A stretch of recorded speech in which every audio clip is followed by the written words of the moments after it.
There we go. Fantastic. Thank you. Yep. Recording in progress. I'll find those buttons. I watch what you say now. We're being recorded.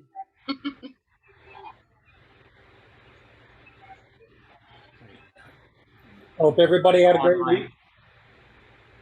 On my on my iPad, I went looking for a KIPP, K-I-P-P handle at MSC Direct, and I've got folding handles with a myriad of sizes and lengths and stuff. And but these are, I don't believe are, these are not threaded under the KIPP thing. These are, they've got other ones in here. I mean, it's endless. It's like asking your mother-in-law for advice. You get pages of it. Yeah, that's what Trace and I was seeing on Amazon the other day, but we couldn't find none of them that was 3/8. Okay. See, I looked at KIPP. I've never looked at KIPP to buy this stuff before.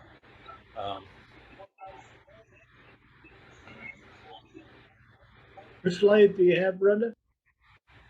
Laguna 1524.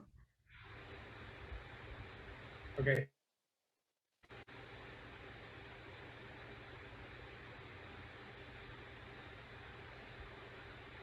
See what pops up here.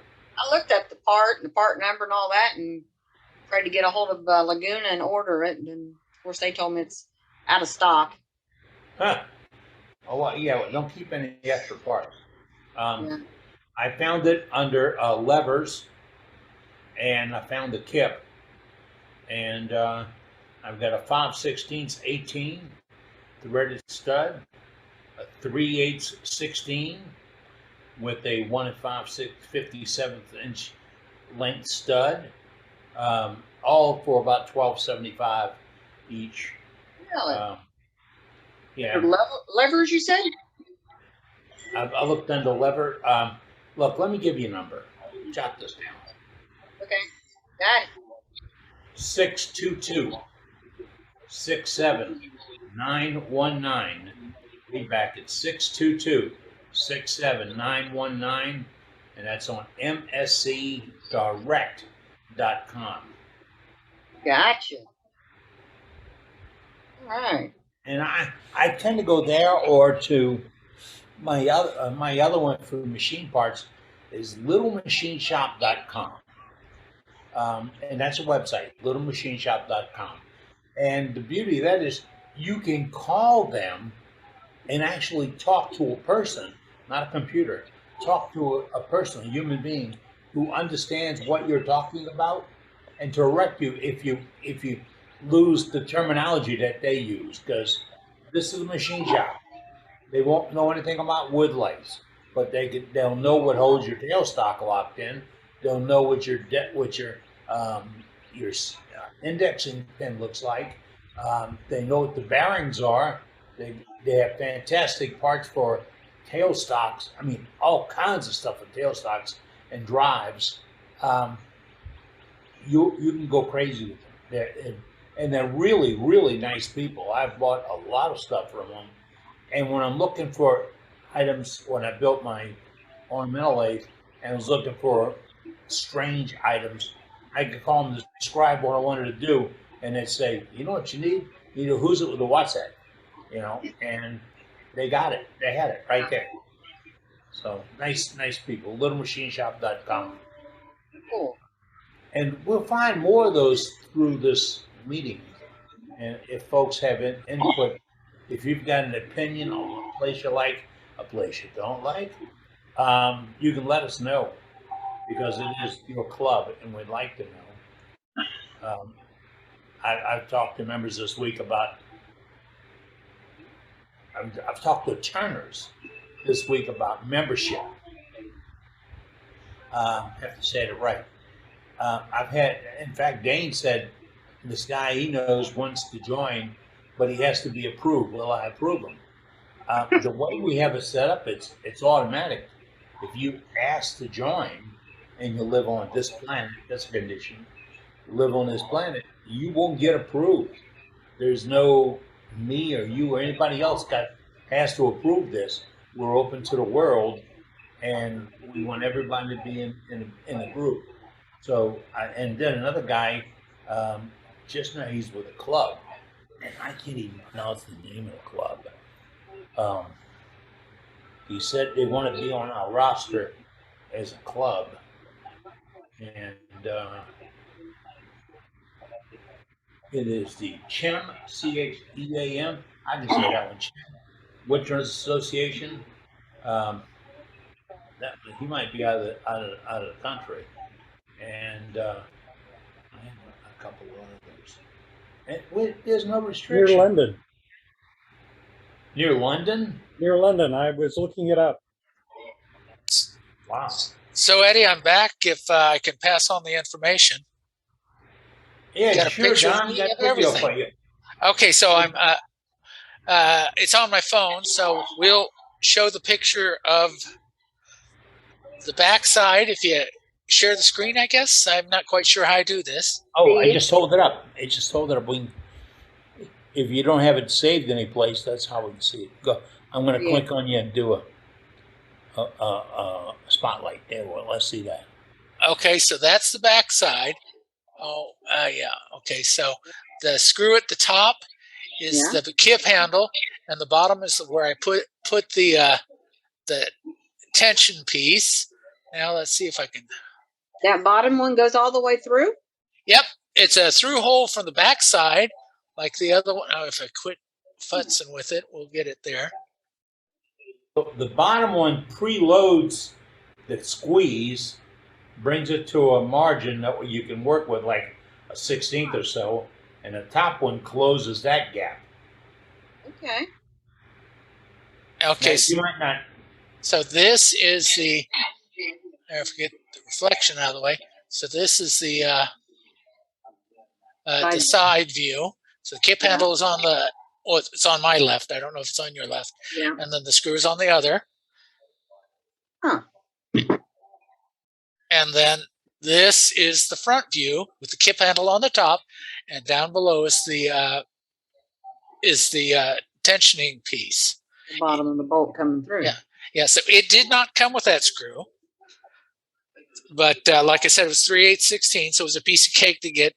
It's a 1 inch all the way through. If you've got that hole, it works, and it works superbly. But before I put in that screw, I was torquing on that kip handle, and I could see the paint was getting stress cracks. Mm-hmm. So, which is probably what happened to you. Stripped mine out. Yeah. I'm sorry, what's that? Probably why I stripped mine out. Because it wasn't, I was having so much trouble tightening it down. Right. So if your banjo, the receiver for the tool post, looks very similar to that, you'll have to double check it, but I'd be willing to bet that they seem to be a very similar casting, and it worked for me. I would just about bet it there's not a second hole, but I may have to run out there and find out. But I was going to say, if the slot goes all the way down to the bottom of the banjo, and you know somebody who can drill and tap a hole, you could do the same setup. It's a little involved, but I bet Trey probably it would be more than happy to lend his assistance. Yeah. Hey, so essentially, you've seen the setup now. Right. Yeah. I'll have to check that out. Like I said, I put a washer in the bottom one too, just so. Otherwise, you got so much torque on the head of that Allen screw, and I used an Allen screw because it was a little easier. Not going to knock my knuckles on; it's more rounded. But I put a washer underneath it to make that seat just a little wider. Right. Good idea. I put a washer behind the handle. Right, but this would be a secondary washer, and it does a real fine job. What it is I've got 3 tool posts. I like to collect. Anyway, They're all different shapes. Keep that in mind. But so the biggest one is the one I adjusted it for, so that the tool post goes down into it easily, and the others is just a little bit more torque. But you don't have to make an adjustment on the bottom screw except for the one time. Good idea. All I know what you're reading about the tool post. I found, I think, 3 of them when Trace was over here, and I had bought them to put different tool rest on. Right. Well, I couldn't get them tight enough to use. So Trace put them in the vise and he tightened them down. So they're usable now. So how long have you had the Laguna? Just so I can be nosy. I think about a year, a little over a year maybe. Did you buy it new? Yes. Okay, call Laguna. They won't give you the other screw, but they'll give you the kip handle.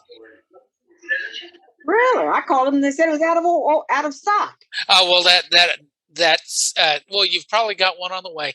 Take tell them you still want it, and they'll send it to you when it's in stock. But just make it a backup. Okay. But I'd be willing to bet the kip handles at just about any. Your hardware store won't have it. Nope. Big box hardware stores won't have it, but MSC probably will. And there's a few other screw suppliers that would have it. Yeah. One of them has to have it. I would go to, besides MSC Direct, Granger and McMaster Car.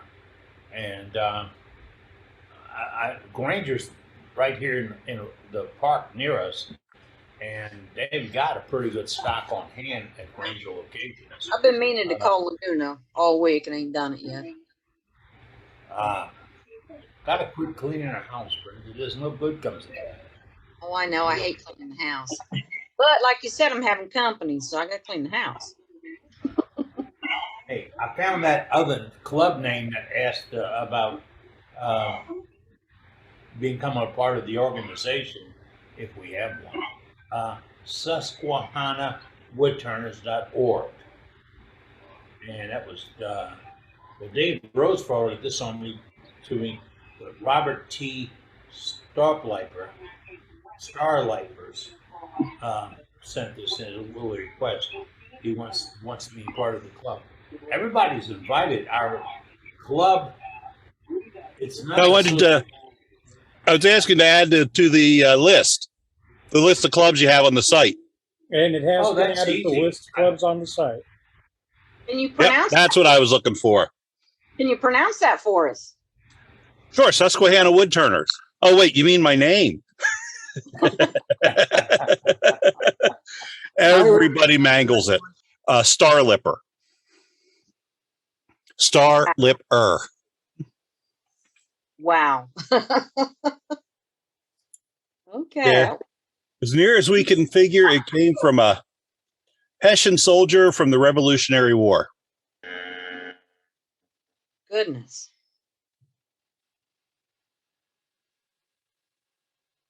We mean them all here, that's for sure. I just got a text from Levi Woodard, and for folks that used to tune in to a program I did 7-8 years ago before the brain thing, Levi was a regular. He was a very young man, but he was an avid wood turner and a quality homebred. I think he was volunteer fireman and an EMT and everything else, and he's wanting to know where our numbers are for Freedom Pens. And I guess at that time we were only dealing with Joe Kelly, Sergeant Joe, and all the pens we collected went to Sergeant Joe. And there is a Sergeant Joe Kelly Foundation, a guy named Joe Vanderlinden operates, and Joe collects pens. He's got like 3,000 or 4,000 pens so far that he collects and sends to troops, just like we do. But we don't have a central mailing station. Ours goes to Doug Rowe, Jim Selby, Ronnie, and a couple of the 6 out there. And pardon me if I don't remember names, but they collect our pens for us and get them to their branch of the military. And I do know the way we're doing it, they're not getting held up in place. They're not stopping at an office. They're going right to the troops. Doug Rowe got us into doing that, and he's still doing it, even though the Army threw him out last week. He's still helping us with Freedom Pens. Hey, I think speaking it's- of Doug, I you like think that outfit? Pardon me? Speaking of Doug, I said you like that outfit that I sent him on Facebook. Ooh, no, don't do this to me. Please. No, don't. I was hoping all of you guys would take up a collection and buy it for him. Yeah, all right. Yeah, I got several no's on that. Yeah. Yeah. I'm thinking For those of Don you that should- don't know, it was a pink plaid jumpsuit. Brenda, I I thought said he would wear it if I bought it for him. friend to friend, Brenda, don't keep bringing that up. I mean,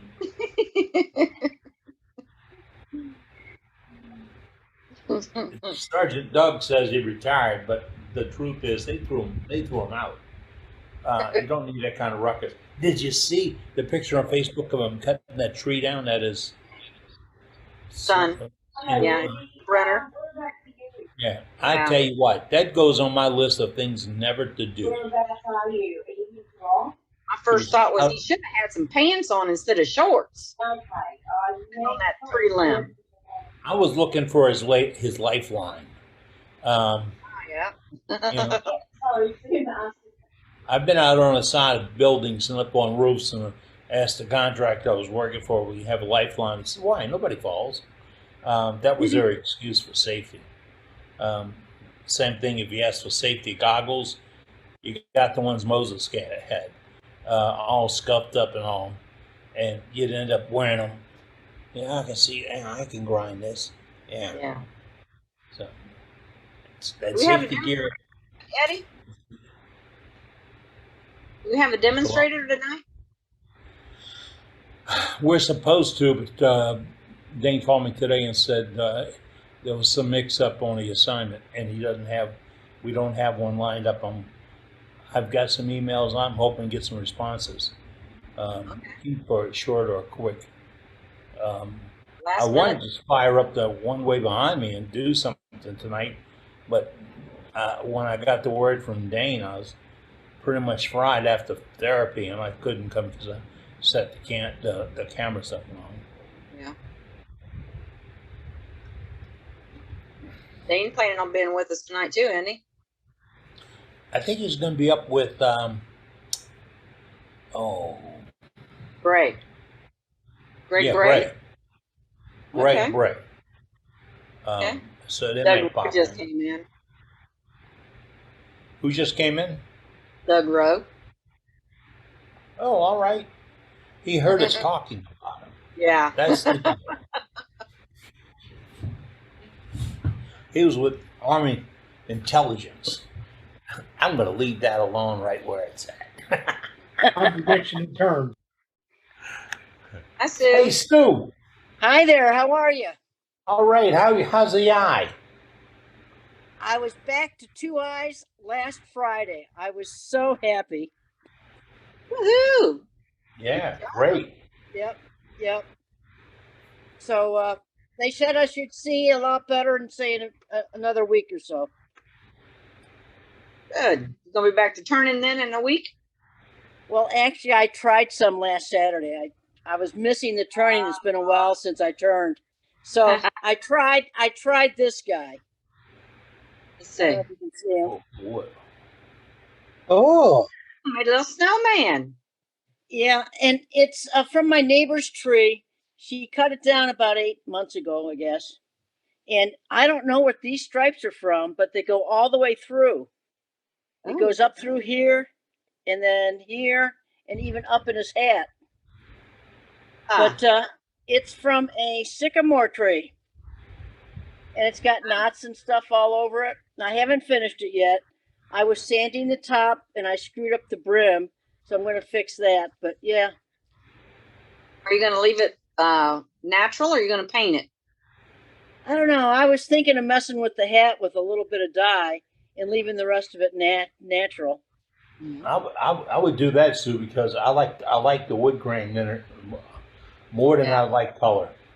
Yeah, Yeah, me that is too. gorgeous. the wood. I do too. Yes.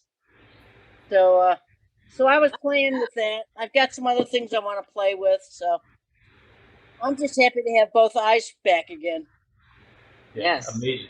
It's amazing what they can do nowadays. Really. Oh, you're not kidding.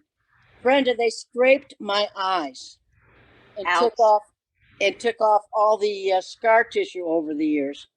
Yeah. And that's supposed And to help while me you see a were lot awake. better. And What's while you that? were awake. And while you were awake, even. Yeah. Yeah. So That's great, isn't it? Oh, yeah, it's amazing what they can do. yeah. Hey, Eddie, Yes, sir. this is David George up in Minnesota. Say, I have a That's what it looks like. question, and I have a question, and I'm just wondering if, you can help me out or anybody else could, but I have a 1642 jet lathe that I've upgraded from a smaller mini lathe. Anyway, but I have I think it's called it's a Nova 2 G3 chuck. Yes. And with the jet lathe, I want to actually try to do some 16 or 14 inch and maybe even 16-inch bowls and platters. And what I'm reading, I probably need a bigger chuck, like a Supernova 2 or something like that. So I'm just looking for some input and guidance in that regard, because I like that Nova that I have. Kind of used to that, but everything I'm finding out there now is they're package deals, because my G3 has 50 millimeter jaws that came with it, and all the bigger chucks, they still packing them with 50 millimeter jaws, and I probably need 70, 75, or even 100, I'm guessing, but I'm just looking for some input. Buy the body only, and then buy the jaws that you want. Any direction in that regard? Okay. The G3, I don't believe comes with that larger set. And I think that larger set would maybe overload that G3. That's why it's not available. I would step up, but let's take a careful route. Let's look for one of the Novas that would be adaptable to chucks, to the jaw sizes, to take you up to what it's called the number 3 in a one-way world. I don't like the number 4 and above for holding a block. If I'm going to go above the 3, I'm going to be put in a different type of chuck. I just don't believe in the holding capabilities of something where you got to look at the physics of it and how it would hold it. That's where I would go. But The G3 will take 70 and 100 millimeter jaw. yeah, That's it. They're designed for.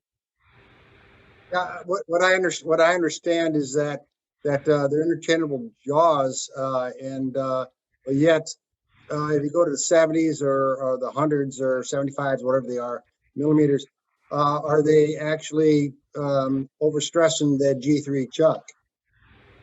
That might be. I've got several of the Supernova 2s, and I have gone straight to the importer woodworker specialists, and I've called them and just talk to them, and they'll put together whatever you want. But I would recommend the Supernova 2, and if you're shooting that big of a bowl, you want the 130 millimeter jaws. For a 14 or 16-inch bowl, right? Well, yeah, I've done up to 20-inch on those, but you know, the 130 mil jaws are probably what you're going to want. And Okay. Supernova 2, and when you talk to him, make sure you tell him what the thread is, and then he'll get the insert for you. And if you're going to want to ever reverse turn, make sure you tell him too that you want the insert that has the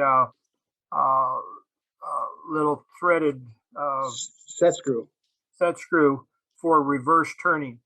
Okay. And he's actually in British Columbia, but he will ship it out if you call him by noon Pacific time. It'll probably go out that day, and depending upon what state you're in, it comes FedEx or UPS, and it's fast. Okay, so what was the name of the company again, or the distributor? It's woodworker specialists, Okay, and it's woodworker specialist plural.biz. .biz, The okay. website, but they also advertise or sell through Amazon, and I have actually been able to get some refurb Amazon returns through him at a much better price. Okay, okay. Yeah, it's very, very, very good information. I appreciate that, because like I say, I've been spinning myself on the ground here, just trying to figure it out and trying to see what I can get in Minneapolis, Minnesota, and at some of the stores, and they're just pretty well packaged deals, and you can't get what I need. So that's why this is good information. I appreciate it, Gary. Okay, I just stuck it in the chat. Okay, One of them, they'll take you to it. But that's one of them if you want to stay with Nova. yeah, I'm satisfied with Nova, and I'm used to how they tighten and loosen, and so I've been satisfied with the G3, so I'll stick with them. Yeah, and the Supernova 2s, they're just more heavy duty. Okay, very helpful. Hey. Appreciate it. Hey, Gary, Yes. do they have just the G3 on that biznet .biz without the jaws? I'd have to do some checking here in a moment, but if you called him, you could probably find it. But I have found that comparing it to some of the other source or sellers, you could probably get it with a set of jaws for the same price as a blank chuck.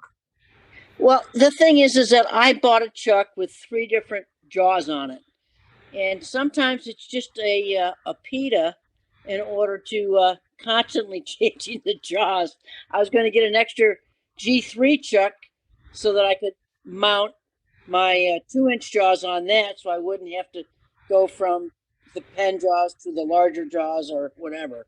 Yeah, I've got to be careful not to tell my wife, because about every 3 months I've ordered another chuck from him, where I think I've got about 5 of them now, and I've got a G3 with the 50. I got a G3 with the 70, and my 100 I think is a Supernova 2, and the 130 is a Supernova 2. To where now I don't change the jaws. Okay. Well, I understand completely. I just pasted a link into chat that goes to a page that has the G3 chuck and adapter insert, no jaws. Yeah. Fantastic. Sounds like what you're looking for. That's on that site. Yeah. Thank you. But calling him is really good to get exactly what you want if you want anything unusual or any combination. Okay. I normally take that about a step further. When you call them and make a friend with them, you might be able to dinner for a little bit something else, or to try something, or make a deal or whatever. It's the beauty of operations like that, where you're talking to the people who operate it. Yeah. I can't stand to call these places and they say, can you tell me what page that's on? I'm sorry, if you don't know your catalog, I really can't help you. So that's, when I have a problem on one way, I call one way direct. I got a cell phone that'll call them. and talk to the gang. It's two brothers and a sister, and I mean, we've got a great relationship.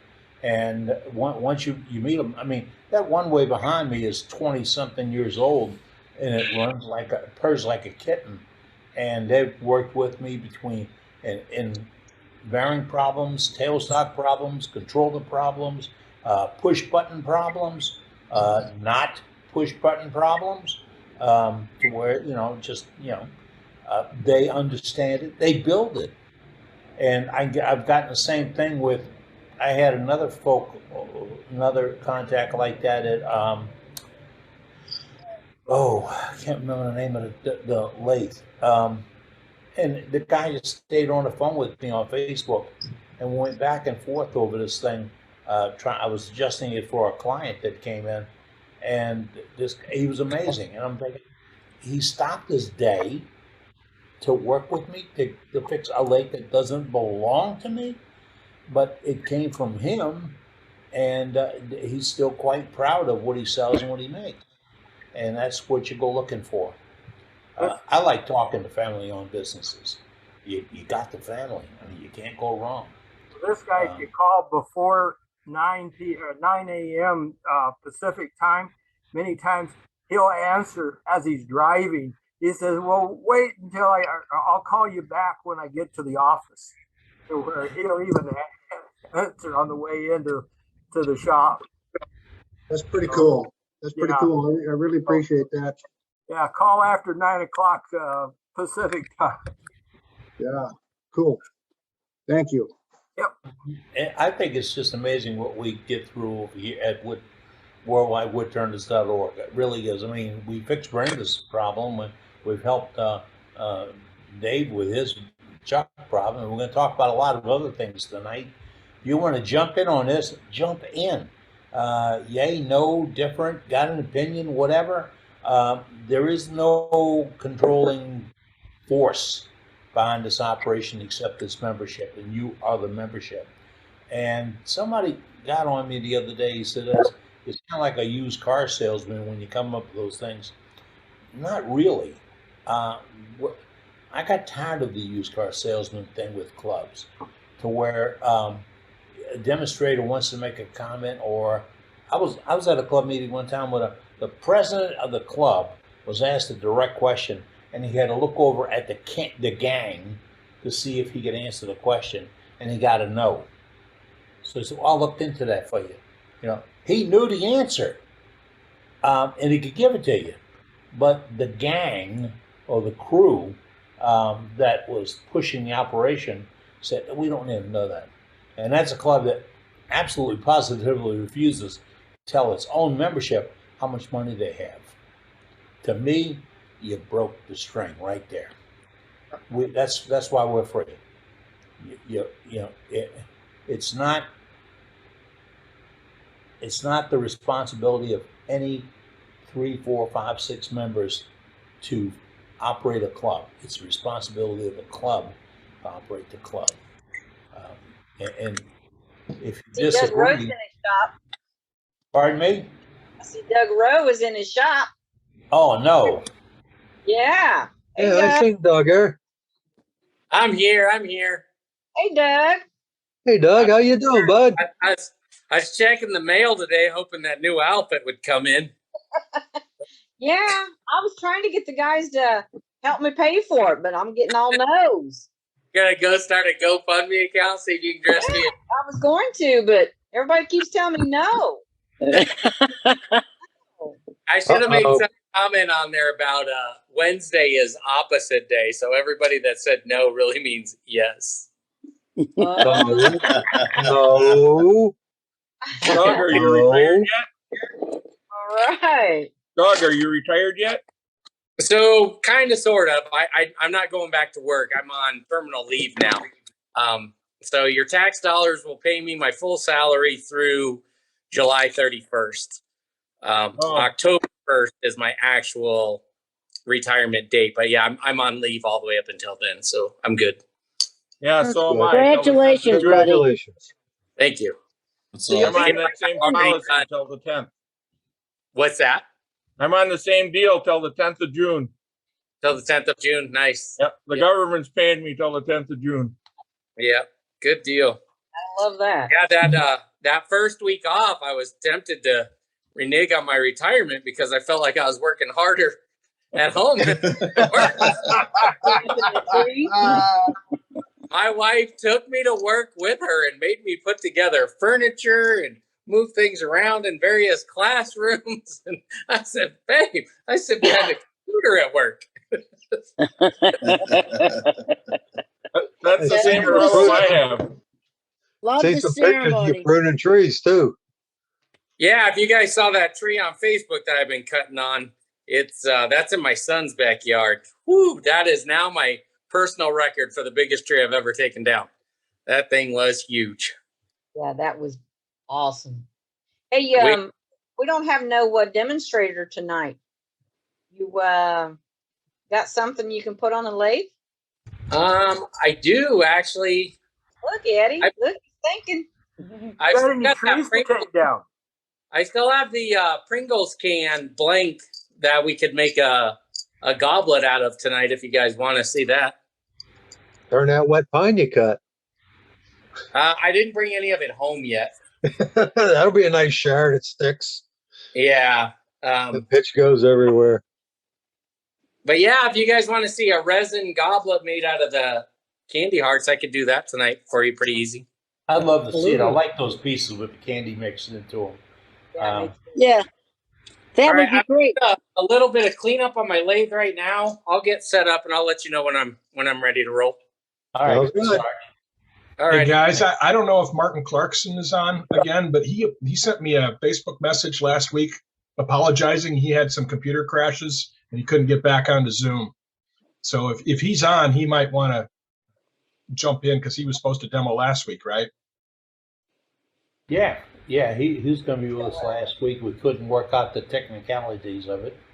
Let me see something I'm looking through. I don't have him up on the screen right now as a participant. But folks, pop in. Remember, it's almost 2 o'clock in the morning where he's at. Yeah. You know, I've never noticed him really tired. I mean, I'm just kind of amazed at his stamina. Him and Hannity. I mean, Hannity's the same way. We have a couple other folks from the UK that are in the group. Right. We're all worldwide. What's the time difference for Donald over in Australia? Yeah. Well, Donald's sitting on the porch drinking something cool in the summer. Wait. Donald, you're going into breakfast, winter, aren't you? It's like, I think it's 14 hours different. So it's like when it's 7 at night, it's like 7 in the morning there. So I think he's eating breakfast now. yeah. Donald, what time is it there? No, I've finished breakfast. It's 9:28 in the morning. Oh my goodness! On you Thursday. You a day ahead of us or a day behind us? Head. It's Thursday here. Okay. Hey, you guys want? What's the future looking like, Donald? Oh, great. What are the markets doing, man? What are the markets doing? What's a pile of numbers? Hey, you guys want to do a gallery? I got 2 guys on that has something to show tonight. Launch it, Brenda. Go for it. All right. Hey, if we can find Ron Vincent. I'm right here. Can you find me? There you are. Yeah. You were there. And you jump back. There we go. All right, Ron, what you got? I have one of a set of 6 segmented bowls. My son is a gamer and asked me to make them. They actually set inside. You can see the recess. And the bottom has the steps, so they actually nest. Okay. Walnut and teak. Ooh, Oh, beautiful. Yeah, real Finish nice. in tongue oil. So how's he using the bowls? You said he's a gamer. Does he put figures in them? He puts his pieces in the bowls. Gotcha. Oh, those are very nice. Oh, it is nice. So there's 6 of them. They're 4.5 or 4 3/4 diameter, 2 3/4 high. Wow. You made 6 of those? Made 6 of them. That's correct. Wow. Yeah. I can't even make 2 things the same, and you're making 6 of them. Just got lucky. Thank you, Ron. Beautiful work, sir. Thank you. Very It is nice. Thank great. you. It looks Very great. nice. Very nice. Now, before we pop into another gallery, as Brenda's handling gallery with, I am about to mute the entire crew right now because we have some open mics and we're all listening to Jeopardy in the background. So right now I'm muting the entire club. If we call on you to speak, you have to unmute yourself. We cannot do that from here. We cannot unmute you. So right now, your mics are turned off. Brenda's handling our challenge. Brenda, when you click back on, I can leave you on as I can keep you unmuted. I won't. Never mind. Go ahead, Brenda. Who's up for gallery? All right, let's see if we can find Dave from New York. Dave from there he is. Lakewood. Here I am. Yeah. What you got this week? Well, I made myself another bowl. Pretty bowl too. Maple. It's about 8.5 inches across and maybe 4.5 inches deep. Nice. Wood. And, Nice work, but beautiful wood. Nice oh, shot. I wish I'd get more of it. And as a follow-up to last week, I made another rattle. Nice. This one is a little smaller. Yes. And I'm still not quite where I want to be because I'm not as sure of the connection here as I was with the one last week. But at least this one's round. The other one was flat on the top, which was good or bad. I don't know. But I like it. yeah. And this is made out of the same wood as that bowl was. Maple. Nice, Dave. Really nice. Well, thanks. All right, thank you, sir. When Dave said something about doing it again, recovering from last week or expanding last week, he showed us a rattle that he made for his upcoming or incoming grandson. And we like to see those projects and to be expanded.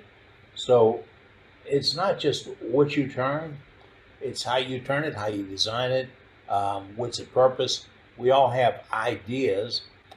He just made one for a child that's not with us yet.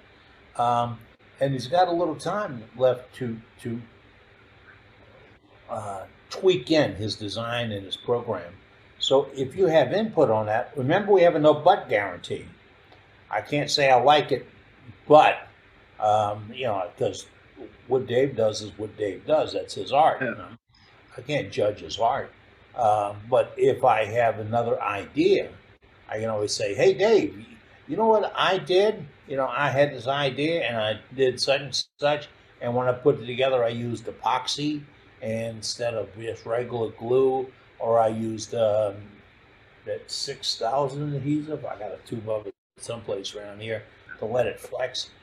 Hey, if any of those ideas you have because you've done a project like this, throw it out there. See, Dave is doing this and he needs your input, not your criticism, just your input, just because we are all looking to improve our work. That's why we're here. Anybody else? I'm very open to suggestions. Let's see if we can find Dave, Dave George. See if we can find Dave George. Dave, talk. I'm here. I see him. I enjoying some sunshine up in Minnesota here, so I'm looking forward to summer. No, I turned a couple things. This here is a let's see, different lighting here, but this is spalted maple. Spalted maple, and I started with I was going to try to make a small plate or platter, whatever I call it, and try to get a flatter rim up here. And I started with a pretty narrow piece, and by the time I got everything balanced out and running true, I was thinner than I was intended to be. But anyway, so but I like the way it came out. So do I. get it turned here. It's Very pretty grain. it is. It really turned out. I'm getting better at my cutting techniques. So I'm not leaving as many lines. I'm not sanding as much, and I hate sanding. But so it just takes, like everybody knows, this takes practice. So anyway, that turned out pretty nice.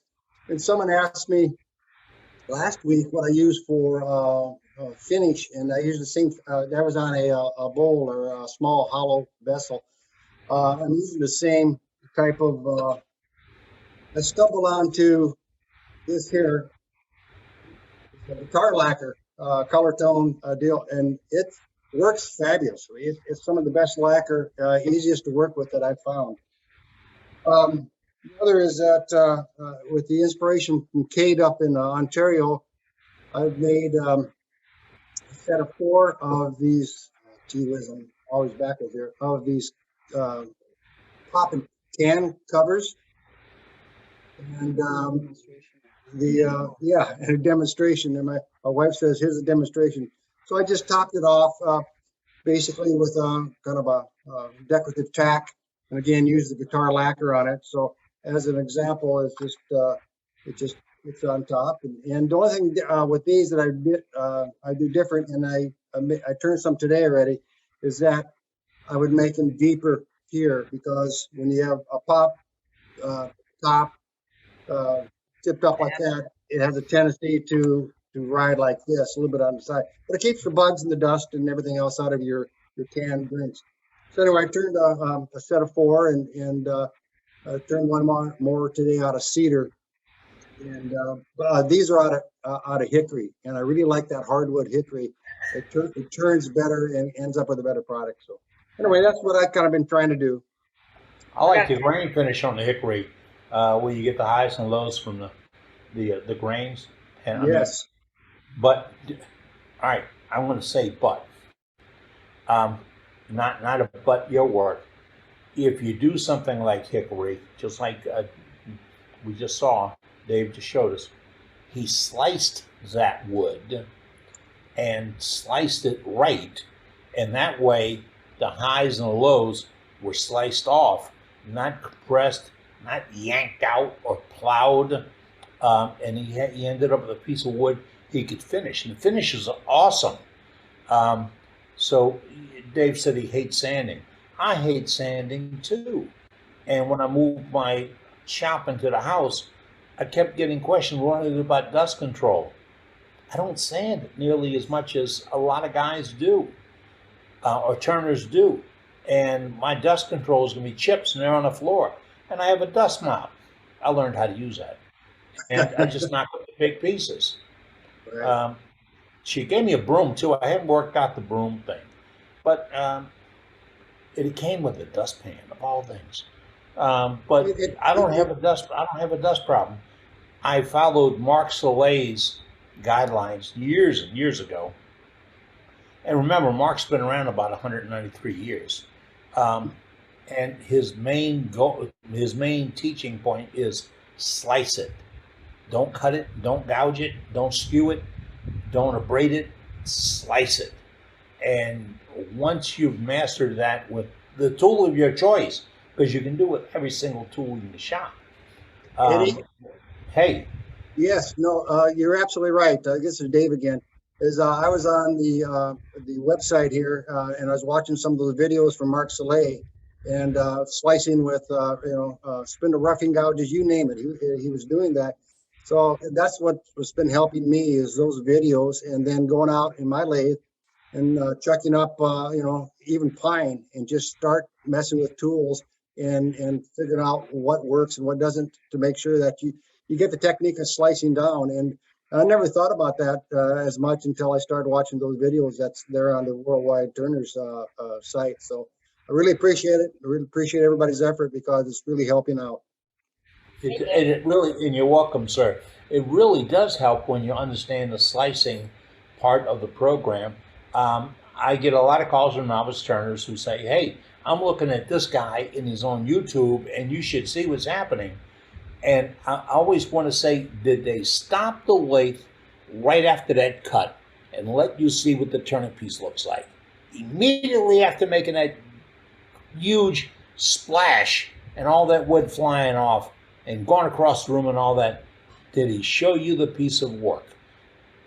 Because if it came out sliced, he's pretty good. If not, he's a good showman.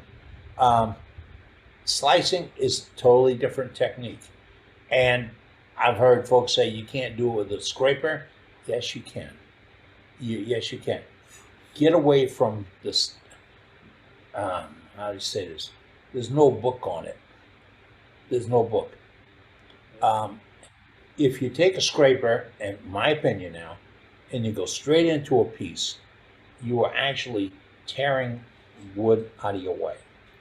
And if you do it with a scraper that has no burr on it, you are plowing wood out of your way. But if you take the whole thing and you kick it up on one side, one leg, and you make a pass, you've removed the cutting area from an inch to a fraction. And in that area, it's coming across on an angle, and it's taking a nice slicing cut. And it really, the edge of the blade does all the cutting. All you do is hang on. But if you present it right, that's where the cutting comes from. I learned that from OB Shine Juice. I learned it from OB Lacoste, the guy where I got the shine juice from. Because he was an older guy. He was 10 years older than I am or more. And he had a stroke. And he was limited in his physical capabilities. So he had to refine cutting into slicing in order to do good work. And he did awesome work. Asked him what your sandpaper. He said, there's a piece somewhere over here, but his work looked like glass. Because he wasn't at the sanding, he was at the turning. Anybody else for gallery tonight, Brent? Just real quick, I wanted to say, you mentioned that looked like glass. That is exactly what I thought of when Dave put that plate up there. At first, it was so smooth, so shiny, it looked like ceramic. Thanks, Brenda. Appreciate that. So that was beautiful. I love that. That was my first thought when you when you showed that. That wood? No, it looks like ceramic. And he didn't have that turner's dip in the middle of the platter. Yeah. Y'all know what a turner's dip is? That's when you're going across and you really need to make a cut, so you lift the handle a little bit. Don't lift the handle. Don't move. Just slide across. Clean across the center. Slide. Absolutely. Yeah. I All right. always call that design change and leave it in. If we can find Gary from Oklahoma. Gary's, talk to us. If the noise is too much in the background, we got a big thunderstorm going on right now. Well, that's okay. We can get it to stop. Go ahead. Okay. Yeah. This weekend, I'm going to be starting to distribute the things I made for the people down at the tornado recovery. I made 2 of these, and the last that I have not put the bottom hem on, but I made over a dozen of kind of a medallion coaster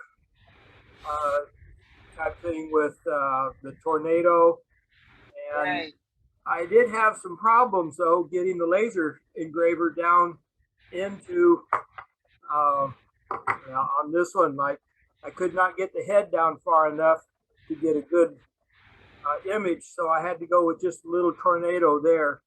And then on the back side, I had all my information, but where it was, the Buncombe Creek and the date of the tornado and all of that. So Tornado you added to it. That's cool.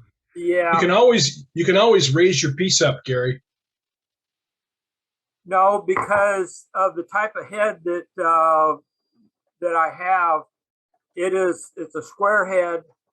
It comes clear down to within 2 millimeters of the actual surface. And so that square, it would come down, and as it would move, it would actually move this. So I had to reduce the image to where it would then move and not hit the rim. Can you change the focal length of your laser so it's further No. away from the laser head? No, Okay. no, Okay. not on this particular one. Good, And, thanks. I'm out of suggestions.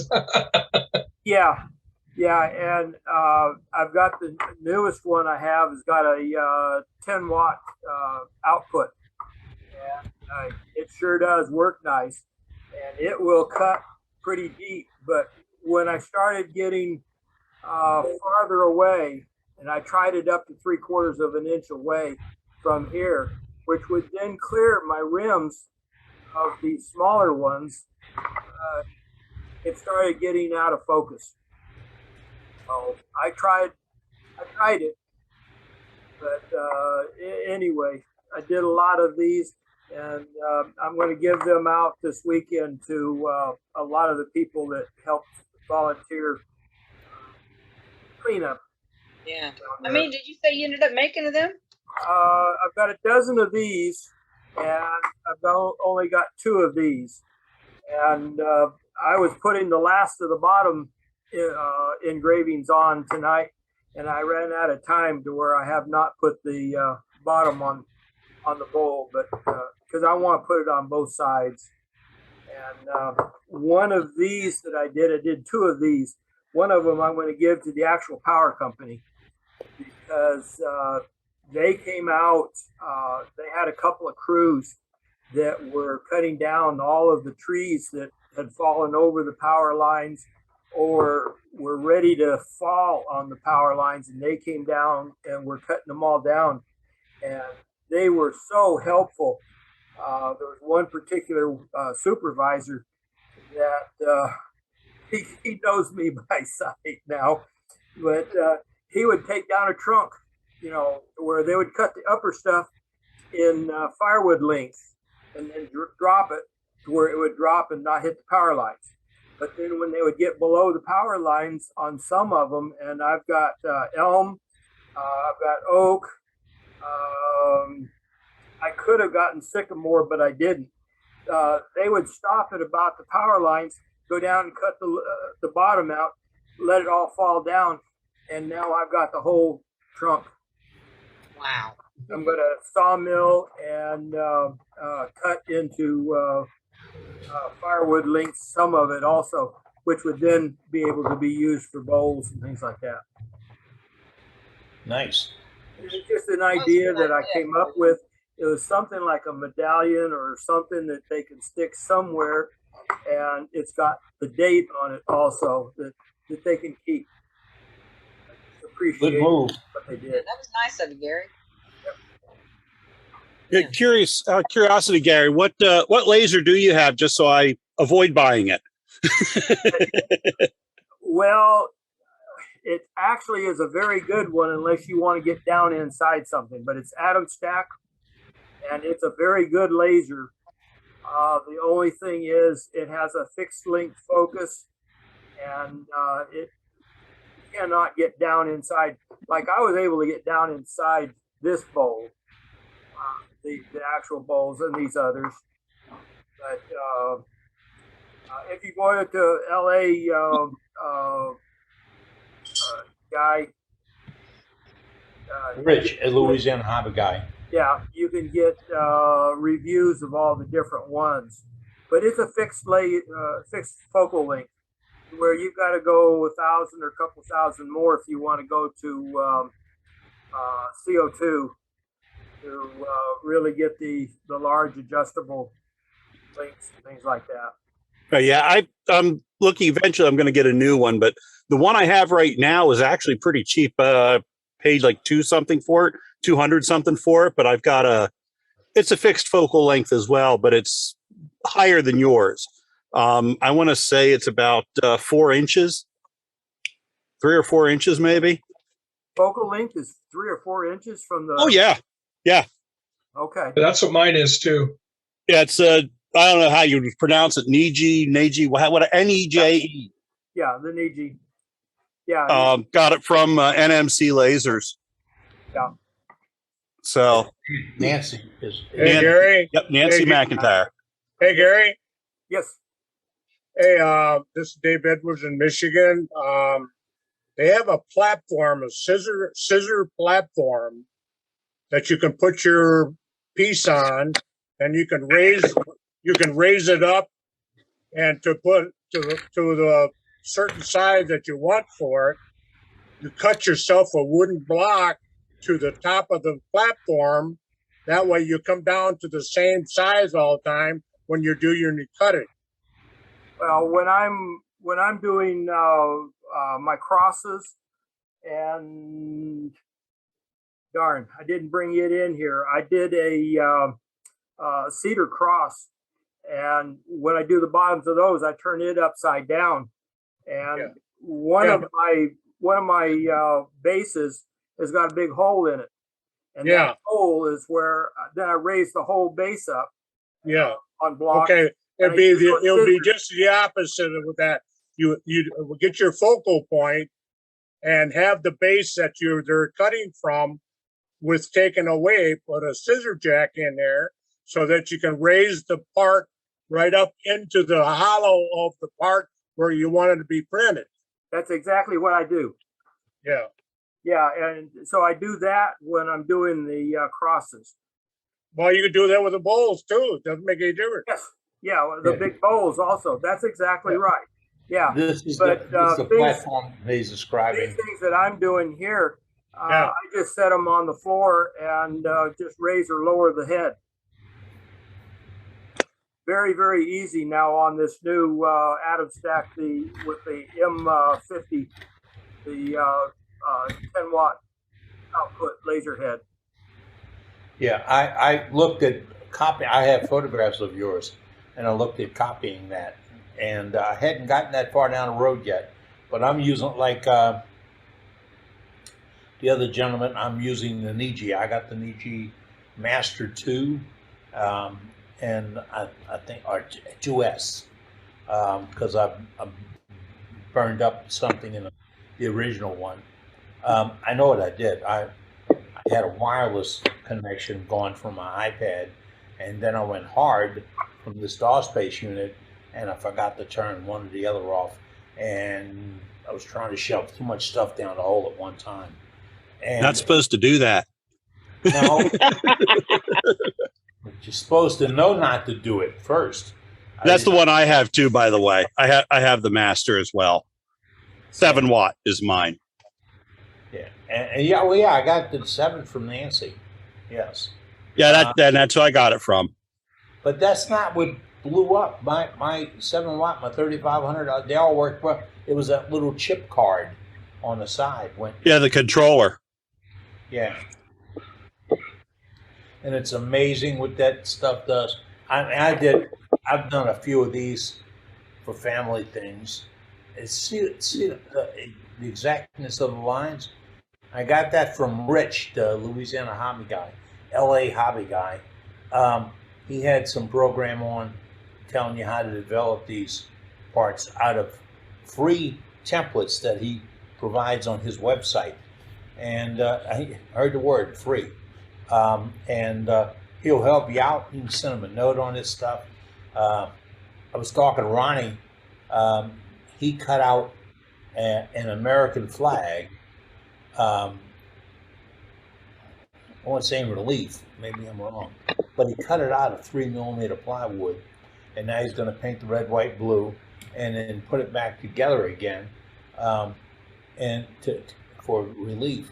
And I've seen it a couple of stages. It's absolutely gorgeous, and he's following Rich's directions on how to cut stuff out. Because I said, "How are you cutting things out?" And he says, "I don't know. It's just and he learned like I learned. If you do it wrong, you just set fire to the plywood you're working with, which is pretty cool. I don't walk out the room when my lathe is running. After that controller quit, I found out what it would do to a sample piece. I've got one of the crosses that I've just finished. Also, that this one was cedar.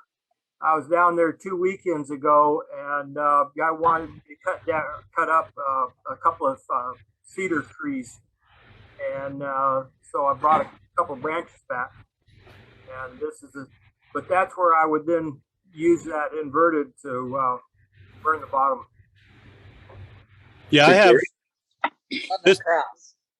I don't know if you can see, but this is what happens when you get a little too close with the laser head on mine, my little 7-watt. Daddy was talking about smoking, burning it. Yeah, it burns all right. But if you do it right, you actually get a nice burn. Yeah. That's right. That's right. And But you got to have the distance right. Well, both the distance and the power. Well, that too. Distance, power, time. There's a handful of factors that go into it. But I was saying, can you see the light coming through that plywood? Yeah. Yes, indeed. That's not one of those sparkly paper things. That's real, and that's where it stopped at when that controller was going out. So it will go through. But I played with it. I cut some puzzles out the other day, and they went back together really nice because Rich, the Louisiana hobby guy, has got a test sheet that you do, and then you see what the kerf is. Believe that. We're back to dealing with kerfs. People left that a long time ago. See what the kerf is so you can fine tune your laser to cut the puzzles out so they go back together in a final line. A lot of folks working with these lasers, and we've had a couple of long discussions on it. I love it. If you got something to share on it, I want to know about it. Mine, because of my hand-eye coordination problem, mine is a good relief for me. And everything I cut, I put it in a notebook. Every single cut I make, I number the piece, I describe it, and I put my settings. What is the height of and mine's normally 40 centimeters. What's the height of my laser off my workpiece? What's the power? What's the speed? Any other tips that's in there, put them in a notebook. We all have today's thing going on, and you may not remember the perfect cut you made. We just saw Tim just now show us a piece he did. One side overburned. Is that fair to say, Tim? It overburned. And the other side, he fine-tuned it, worked on his power and the speed, and it's like him writing with a big ink pen, or even finer. And Gary? that capability got there. Gary? Yeah. I use a laser pecker. Let's see if I can coordinate myself here.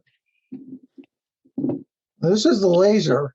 It goes in the top, and you can see that I can sit it way above whatever I'm engraving, and I can put supports underneath here to raise this up so I can get a bowl underneath here. Right. It's not real easy to use because you have to hook it up to your smartphone.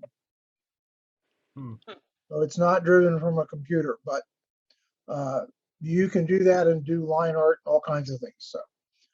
Yeah, I really do like what I've got. It's the only negative I've got is if you really need to get into a small area, and that's what tripped me up on these. To where if I had made the rims a little bit shorter, then I would have been in good shape anyway. But I didn't. I was taking what the wood was giving me. The focal length you have being short like that is going to be a problem for getting down into something like that. Yeah, I was going up to 1/2 inch and still getting good focus because it is rated to be able to cut 3/4 of an inch. It's what it's rated at for cutting. Now, cutting, you're not talking as fine as you are for engraving. So Right. Yes, that's true. But I was able to run 3/8 of an inch to 1/2 an inch and still get a good focus. Gary? Yes.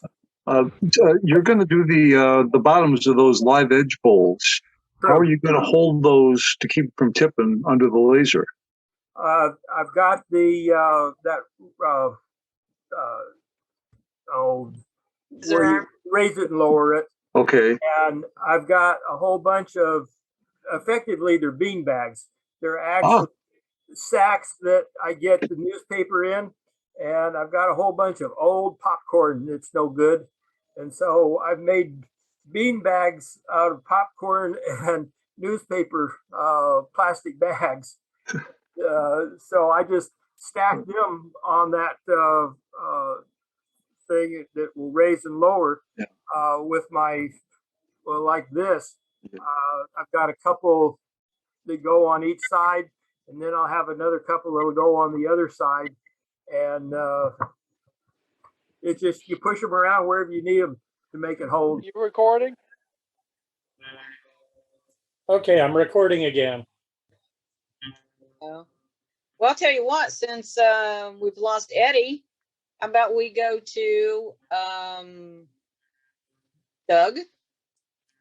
And because he was ready to do a demo for us. Here, la la la la la. This is me singing. Hello, worldwide workers. How are all of you today? There's a soundtrack too, huh? Wow. Don't give up your day job. Hey, there's my piece. He just did. What you got for us, Doug? All right, so I'll quick do my my gallery item. So here's a bowl that I cannot take full credit for, but it turned out really cool. It's one of them hollow forms. So here's the story behind this guy. A wood turner in my local club was in the process of making this. He'd already turned the whole outside. It was in the process of hogging it out when it snapped on him. So he was going to throw it in his burn pile. Another turner in the club said, well, I'll take it home and glue it back up and I'll turn it. And so he CA'd it all back together, and then it gave him chili willies and he didn't want to turn it. So I said, well, I'll take it. It still had the tendon on it and everything. And so I took it home, trued it up, used my steady rest, and then finished getting out the inside. Where I chickened out was sanding the inside because I just didn't want to lose a finger in there. And so the inside's not sanded at all, but the outside turned out really well. And I don't remember what kind of wood it is, but it turned out pretty neat. That's pretty neat. Yeah. Three ready to do it. Yeah. This one I did make. This is just regular old Ponderosa pine, nothing special. Left a little original shape there, a log, I guess, whatever you call that. But what it turned out to be, let's see if I can get the light to shine to put this right, is the world's smallest funnel. No, but I don't think you can see it. It's a little pinhole in the bottom. And the way that happened was I turned out the middle or the inside, and I thought, I'm getting pretty close. I better stop. And I took it off the lathe, all was well. And my system to put my logo on there, what I do is I find center, and then I make a little indention in there. So then the laser disappears into that little indention, and then I know I'm centered. Well, I didn't realize I was that thin, and when I poked it with this, I poked straight through the bowl. So we're smallest funnel. Anyway, so the demo tonight on the fly is a resin and candy heart mix. We'll turn it into one of these or something similar to that. So if I explain it from the beginning, how I do this is I use Pringles cans. I find that the barbecue flavor and the sour cream and onion flavor work the best, or maybe it's just because that's what I think tastes the best. The one that we are doing tonight was actually original flavor, so maybe my wife ate most of those, not me. But that's what we're going to be making this one out of. So, and then this is the candy. Rock's Candy Hearts. Is that showing up backwards to you guys, or is that frontwards to you guys? I always get confused on this. It's frontwards. It's frontwards. Because it's backwards to me. But at any rate, so Best time to get these is right after Valentine's Day when they're all on clearance, and then just stock up on them. The resin that I use, there's so many different types out there, but I used for this particular one the Dr. Crafty. As far as amount of resin for your money, I found this to be one of the better options on Amazon Prime. Again, there's tons of different options out there. And this one is an epoxy, not a urethane. And it's got a really slow curing time. So in order for me to turn this after I've poured it, I'm probably looking at about 3 days before I can actually turn this. Where with some of the like aluminites, especially their urethane resins, like you can throw those on the lathe sometimes within hours, depending on how big of a pour you did. This one's probably about a 3 day, but this thing's been sitting on my bench for months, so we should be good. Couple of tips on turning the resin. You need to double check your instructions and find out which kind you have. Are you mixing it a 1-to-1 ratio by volume? Is it by weight? Is it a 2-to-1 or a 3-to-1? So don't make the mistake I made once and not check the instructions and use the new type of resin and just mixed it the same as the old. And what I had was a big resiny mess all over my workshop. So in this case, it was a part A, part B by volume was how I mixed it. A couple of other hints. So at the thrift store, you can find all different types of plastic bowls all the time for, less than. So the plastic ones are nice because once the resin dries, you just give it a little push, pull, hit it with your air hose, and it just peels right out, kind of like an old paint bucket, right?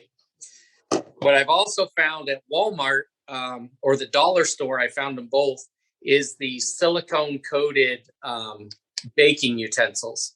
Those work really great because then once I'm done with the resin, let it dry. Again, just a little twist, and you can just see it all just peels right back off. And now I've got, rather than constantly just throwing away the wooden stir sticks, which is how I used to do it, now I've changed over to these. And just, every little bit of money helps. So that's how we mix them up. So back to the original can here. I'm going to adjust the camera so you guys can see a little better. Let's see if I bring that.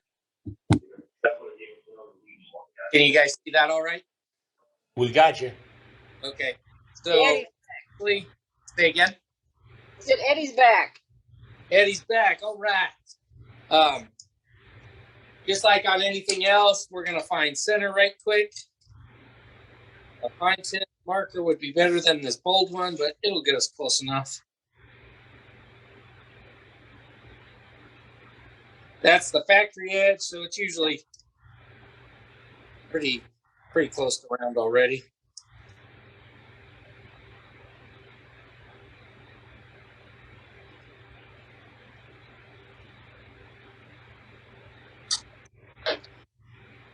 And then we're going to start off turning it between centers, make ourselves a tenon, and then we'll throw it in the jaws. So let me get my tailstock and everything moved up over here.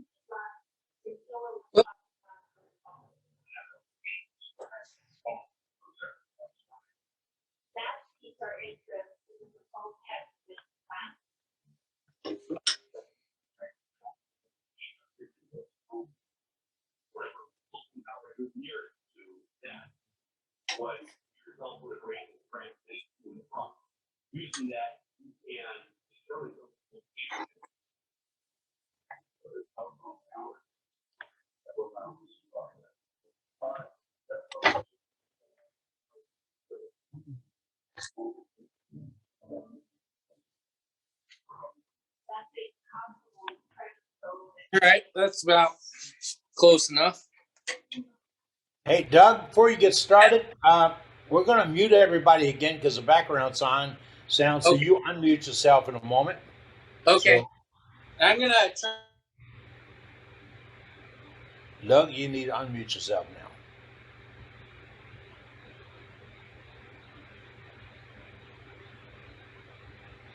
I don't think I've ever had this happen. Tell an Army guy to shut up and he shuts up. There we go. I'm right. back. All right. Okay, is that angle working all right for you guys once I get over here? Or do you want to be on the cutting side? It's okay as is.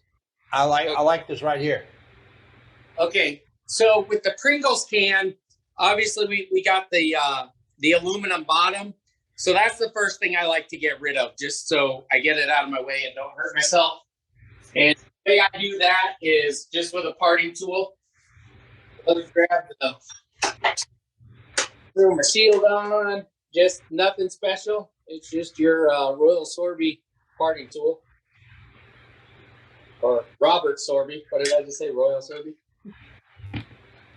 Tool rest is a little high.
That's off. The hole's already there, so I know right where to put it back on. And now I don't got to worry about that metal deciding to take a bite out of me. Remember, it says audio may cut out because of the way he's producing this. So it's not that you have a technical problem.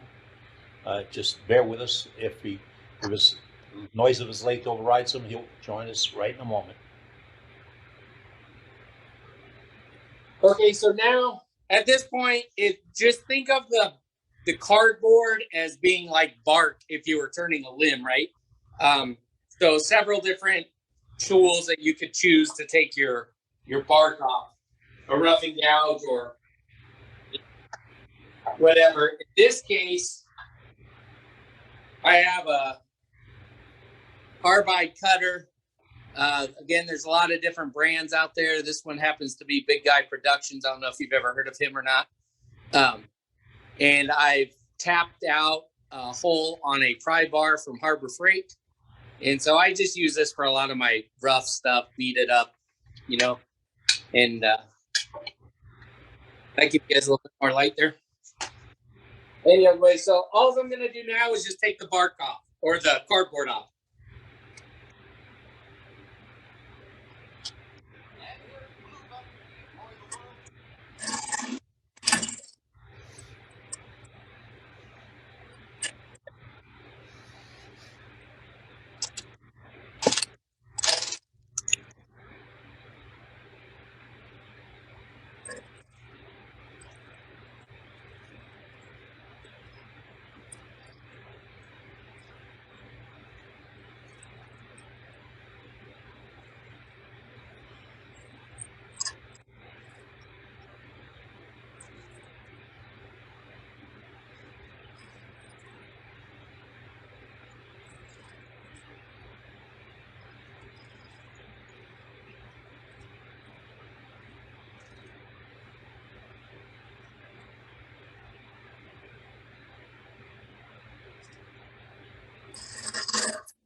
Okay, I know we're still gonna have some because I can see it on my horizon line. Yeah.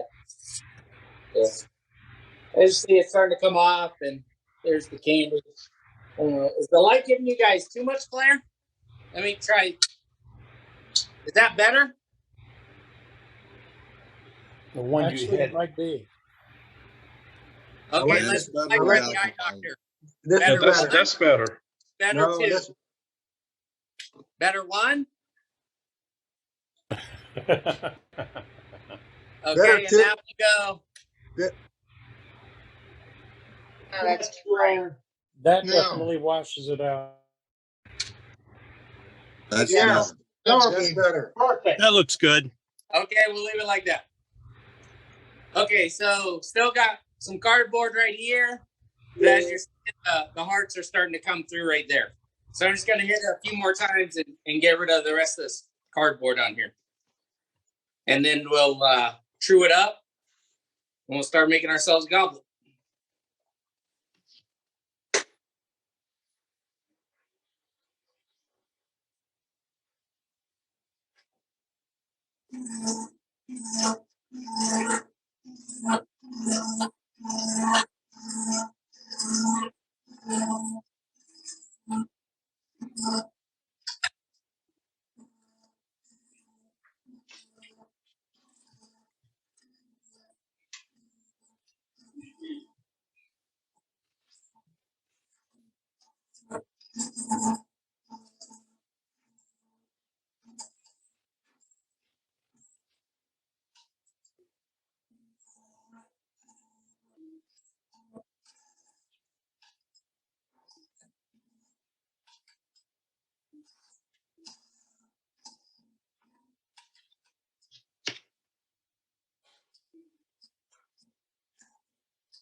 Still got a little bit more to go.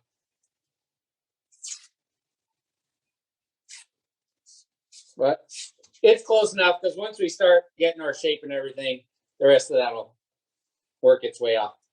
So now we'll just make a tenon on this side so we can go ahead and drop it in the chuck.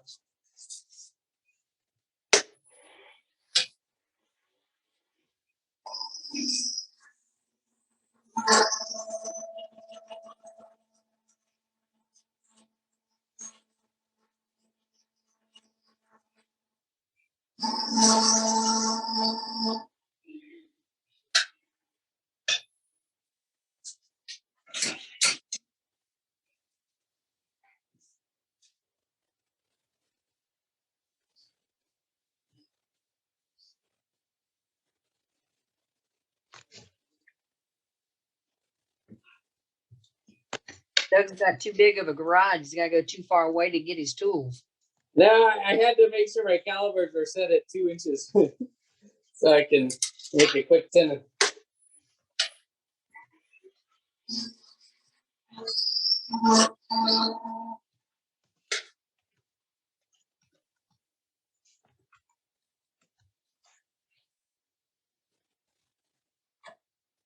Close enough.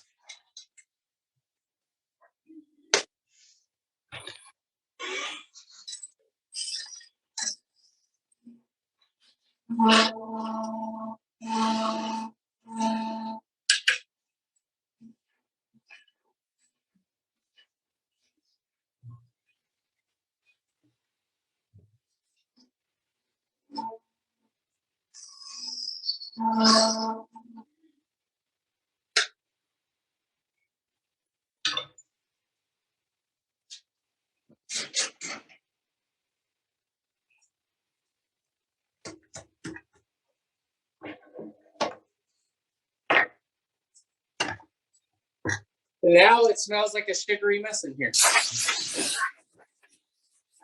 Better than air freshener.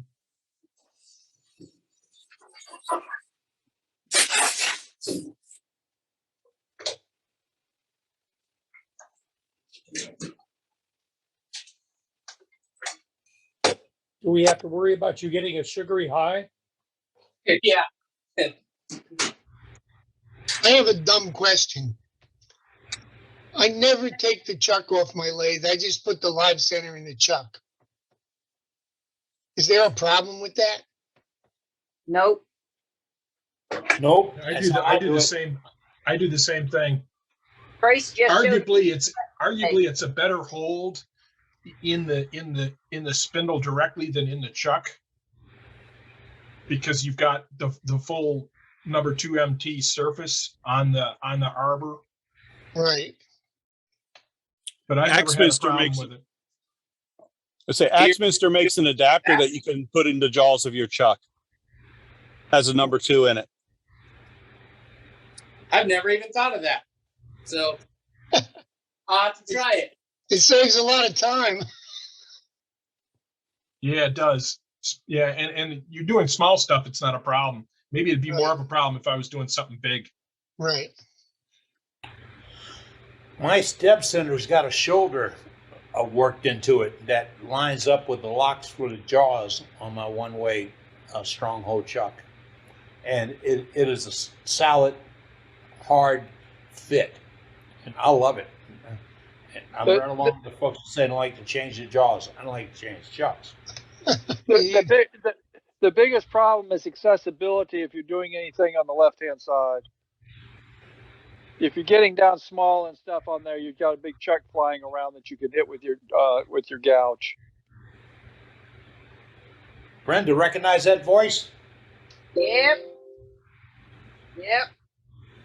Well, I said Trace just showed me how to do that Tuesday when he was here. I think he's making the rounds to stop at all the shops of all the members in the continental United States. That sounds like a bucket list. That'd be a good bucket list, I'll tell you. Yeah. Visit everybody on the program. Well, let's talk to the treasurer and see if we can raise some gas money for him. Oh, there you go.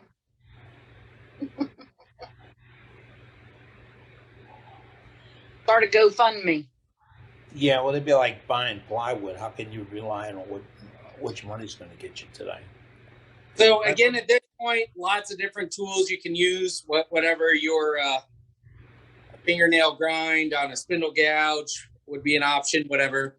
I'm going to keep it simple tonight. This is a negative rake round carbide cutter, and basically, I'm just going to true it up, and then we'll start our shape of what the cup will be of the goblet.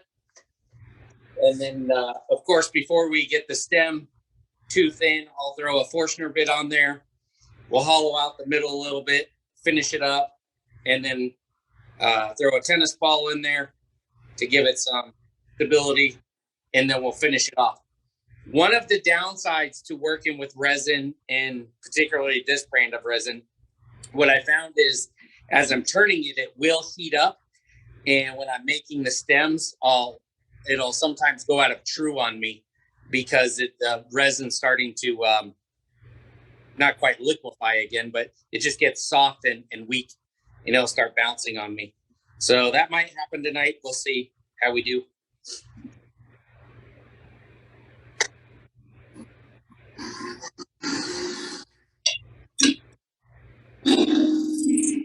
Keep in mind, folks, this is a pop-up demonstration. We had a little scheduling conflict with the member that we thought was going to be in tonight. Doug Rowe popped up and said, "Hey, I'm on vacation. I'm not doing anything. I'll come do this." So that's the plus.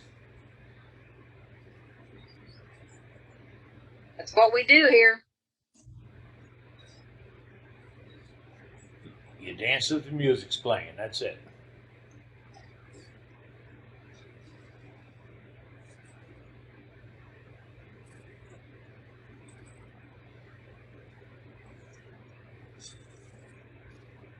Bob Moffat's asking if Doug is on mute. Don't have no sound when his lathe is running. Yeah, his audio on the iPhone is more sensitive. Zoom also has a really good noise reduction algorithm that cuts a lot of that stuff out. That happens during my demos too. Who does that, Matt? Zoom does, and somebody else in comments, Bob Moffat says that, Doug Miller said that the phone also does noise cancellation. So, yeah, if you're on a computer, you can go in and enable original sound, but I don't think you can on an iPhone.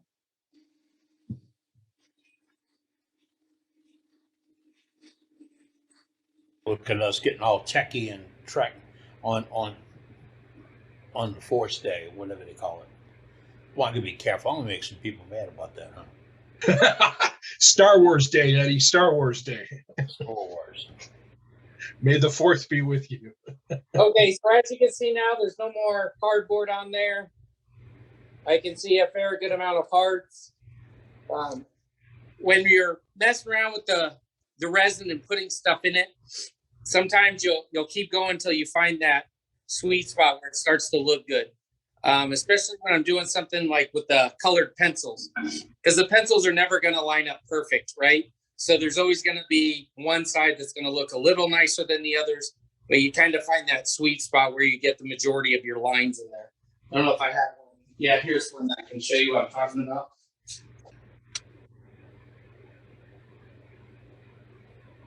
So when I was making this one, of course, I had to find that point where I want to stop, because it's wood, then color, and then wood again, right? So you find that spot. And I got pretty lucky with this one where I don't have too many wood spots. Here's an example though of where it does happen.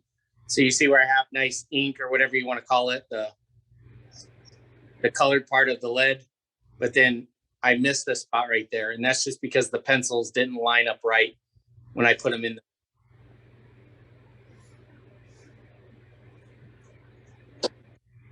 But the hearts, because they're just randomly in there, it's not really going to make too big of a difference where we stop. But at this point, I'm going to just shape this a little bit more, and then we'll grab the Forstner bit and do that part.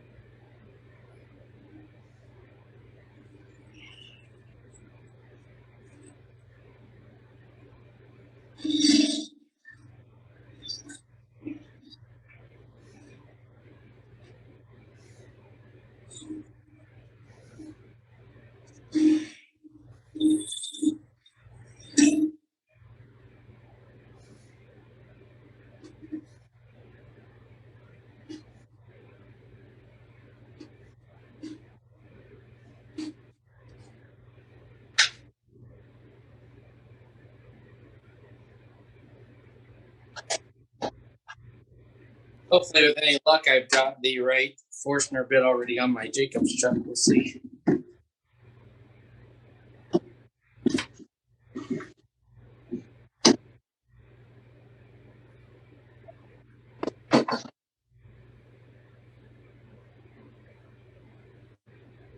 Yeah, that'll work. Do your dogs try to eat the candy on the floor? They will. So I gotta keep them away from it because they'll wind up obviously licking up the resin. So yeah, this isn't a dog-friendly turning project. Yeah, I saw them in there with you. I was thinking they'd probably be lapping that up off the floor with the resin. Yeah. I kind of treat, when I'm doing stuff with the candy, I kind of treat it like turning something green, where afterwards I definitely clean up. Otherwise, I'm going to come out the next morning to rust. So when I'm turning sugary stuff, I clean it up that night. Otherwise, I'm going to possibly come out to ants.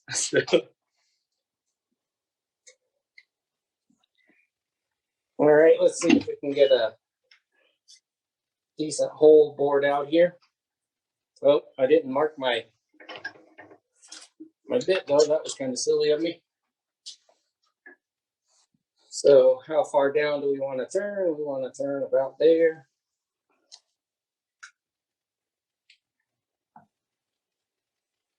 We've got a brad on here, so we got to take that into consideration. That looks about right.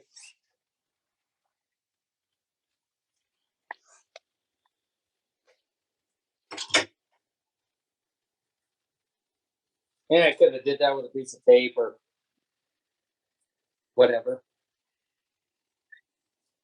All right, let's bring the speed down some.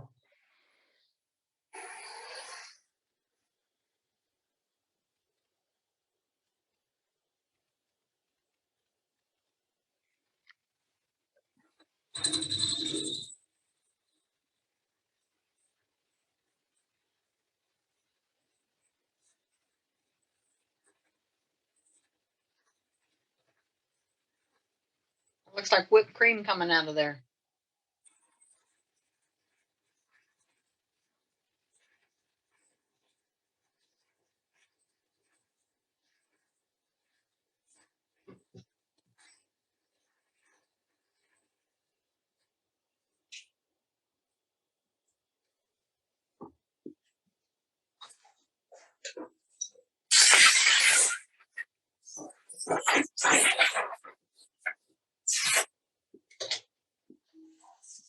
Make some kind of fun shavings.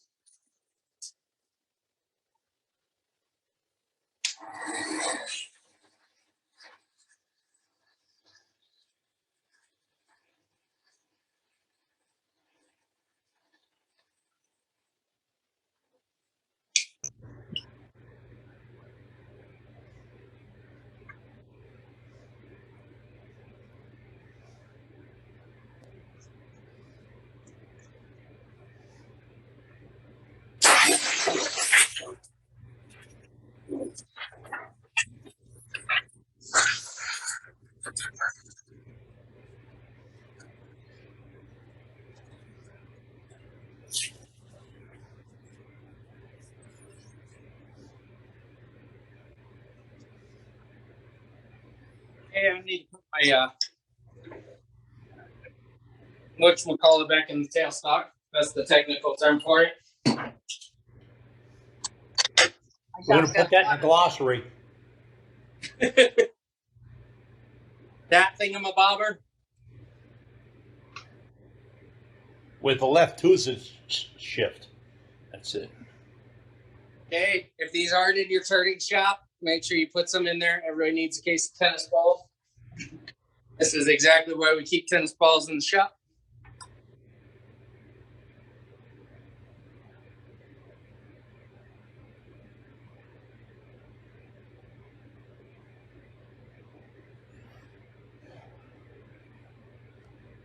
You put a lot of pressure on that tennis ball, huh? Yeah, well, the hole in there pretty deep, so it'll fold in and just kind of form to it now. So it holds it pretty steady. Okay. You say you drilled a hole in it? Say again? You say you drilled a hole in the tennis ball? Let the air out? There's one in there, but I wouldn't doubt that there's one in there from using it so many times. Oh, okay. Oops, sorry, I'm bumping the tripod with my banjo. When he put the cone center in there, he probably put a hole in it first time. Yeah. And then it takes the air out of the ball, whatever. So it deflates pretty easy. So I'm, again, with a goblet, especially if I was turning wood, then I'm probably not going to this step. I'm probably still working the inside, standing it, and doing all of that. For tonight's demo, we'll just go into forming the actual stem now. And again, so this is where I have to be careful, because if I let it get too hot, you'll see this actually start to bounce again. It won't be true anymore. And that's because of the resin kind of yellow one.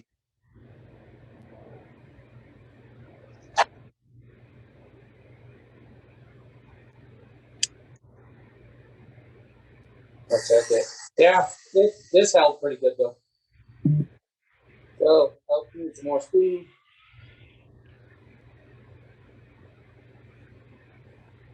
Let's just kind of play around with the shape here now. We'll probably make the bottom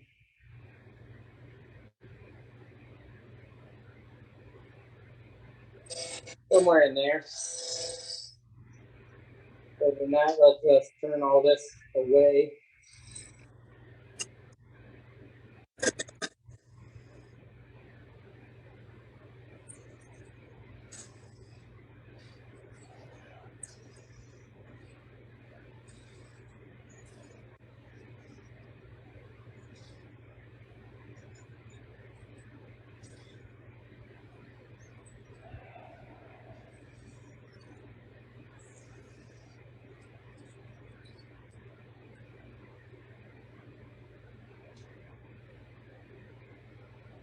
Hey, if you want, we can try and throw a captive ring on this one. I'll see if I can pull it off.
What's up, Matt?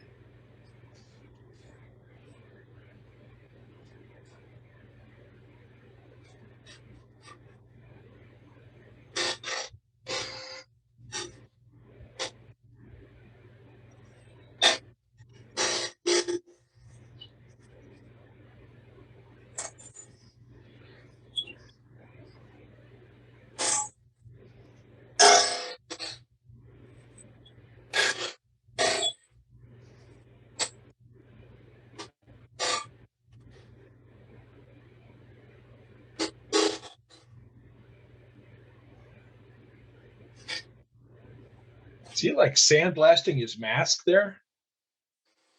Yep, that's why they're used. All you need to do one time is figure out I can get closer than this. You squint, it won't hurt you.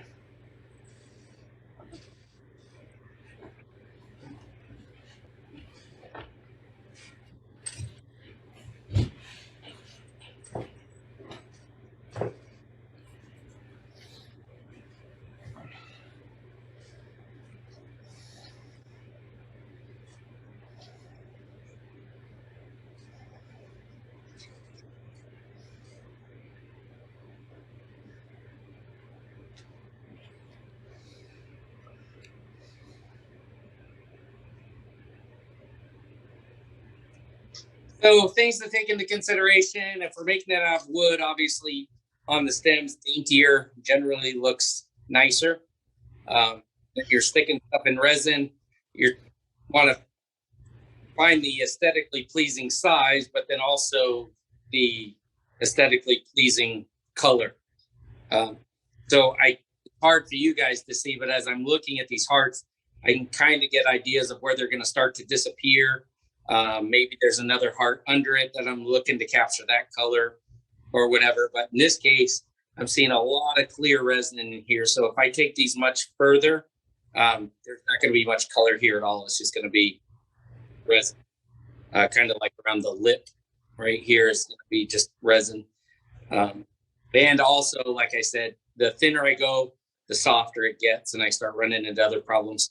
So I'm going to try and catch this side of the stem up to this size pretty close. Then we'll bring the parting tool in, get us some nice edges here, and then we'll work the hook tool and see if we can't pull off a captive ring. Hey, Doug, Yeah. can you zoom in a little bit? Say again. Can you zoom in? I don't know. If not, that's okay. I don't think on that camera view he can. I'm working off an iPhone, but what I can maybe do is just bring you guys close.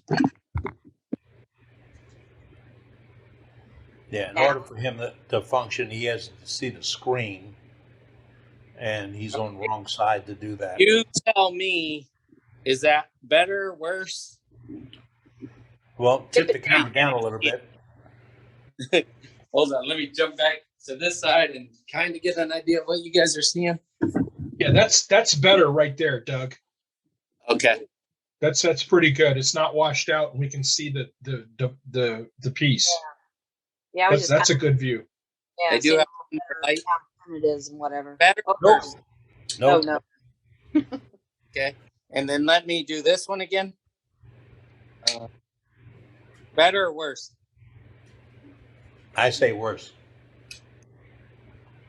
I like what I'm seeing there.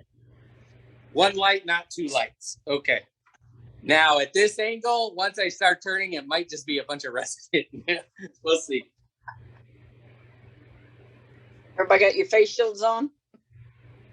I do. So again, I'm going to try and catch this side up to that side now.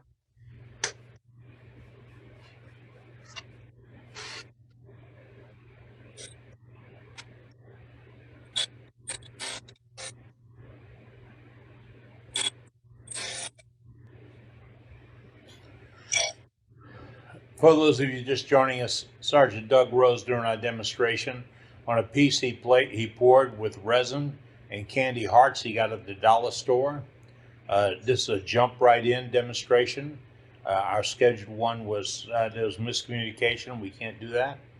But his audio is a problem because he's shooting this on his iPhone.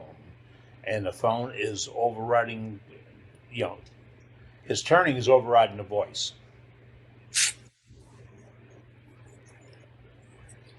What is that you're turning with, Doug?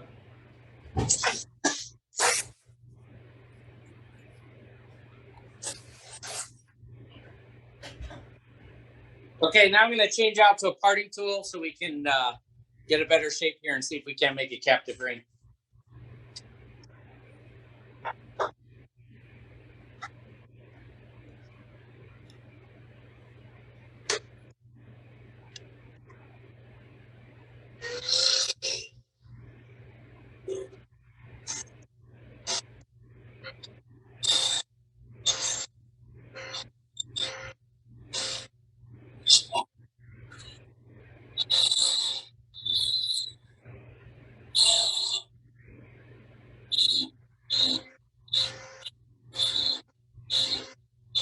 Following this demonstration, we'll have a moment for questions or answers.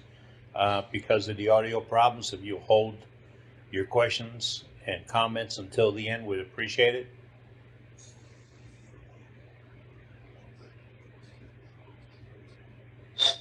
And on that note, let's remember everybody's got their own way of doing things.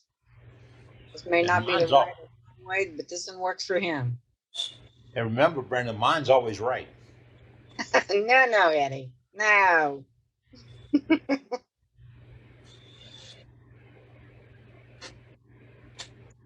I can't win my own popularity contest. What the heck?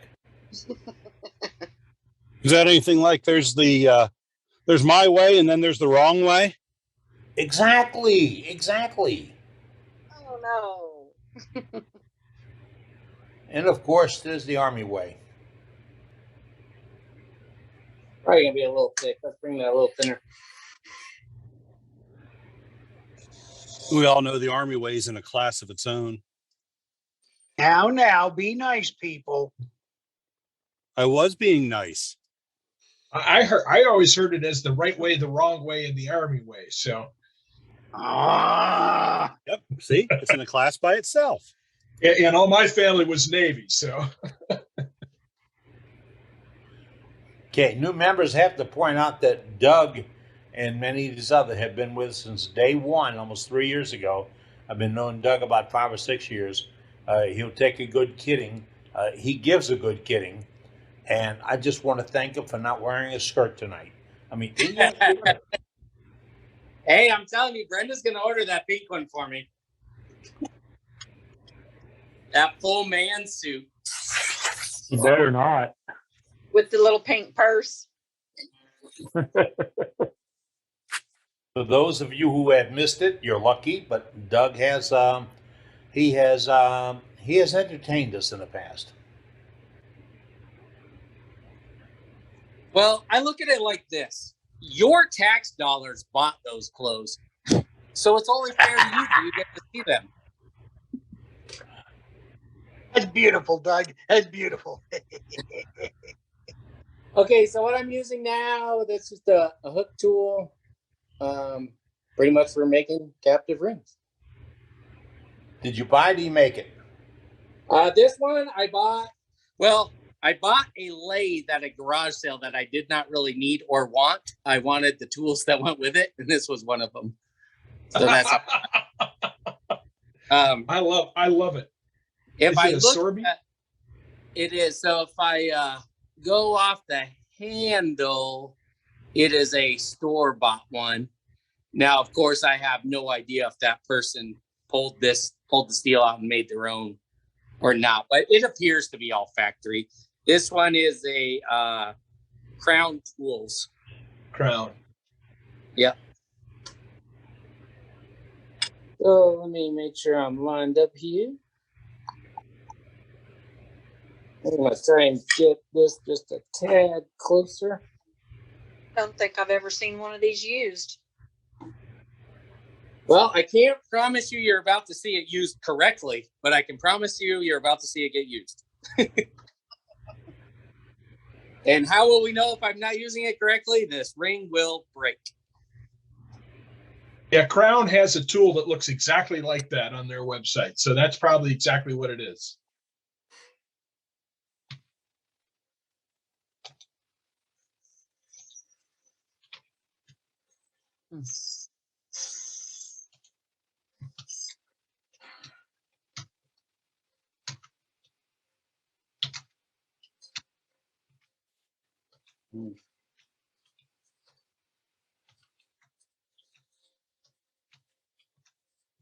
Brenda may be right. This may be a first on worldwide wood turners.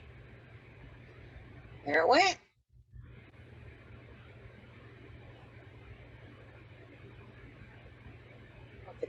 Now we have a captive ring. Oh, I hate to say this. Damn, that's good. Let me get some tape and I'll show you why. So now I have to clean up this stem. If I don't tape this up here, this thing will just bounce around and wind up breaking on me. Go ahead and ask me how I know.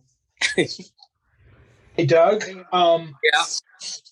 When I've done these, I've like shaped the ring as much as I possibly could before parting it off. Yeah. What's your thinking on how you're doing this? So if I was putting a lot of time into this, yes, I probably would have rounded this a little bit more. I would have sanded this before I parted it all the way off because this is nearly impossible to sand now. I get it pretty close. And then the other cool thing, if I'm doing this with wood, you take some sandpaper, wrap it this way, turn your lathe on, and hold your ring, and then you can sand the inside of your ring too if you want to get that specific with it. Yep. Okay, cool. But for tonight's demo, we're just having fun. So that tool cuts like the outside and the inside of the ring then at the same time, don't it? It will. So there's different sizes of these. This is the only one that I have. But the way it was explained to me by somebody else, there's different sizes on this, which would determine how big of a ring I could make. I don't know if anybody else has more of these that they could show tonight. That's the only one I have. I've got some that I made that are cut exactly like that one, that are smaller sizes. Wow. And the one you're using is really made for a bigger ring. Okay. Because that curved part on the inside actually cuts the outside of the ring, so it follows the outside perimeter of the ring. Yeah, that curved part on the inside cuts the outside of the ring, and as you swing it around, it'll cut the inside to match it. Yeah. So that radius in there should be the radius of the actual ring is what it's designed for. Okay. But it works for what you did. So now that I've got that up out of the way, hopefully we'll just clean this up, and then we'll kind of work the bottom a little bit here, and then we'll part it off. Well, I'll show you my finish too if we have enough time. I don't even know what time it is. 6:16 for me. So what do we got? 15 minutes left or 45 minutes left? 45. Okay. We We only won't. got one person in gallery right now. Hold on, we'll get to you. 4 minutes.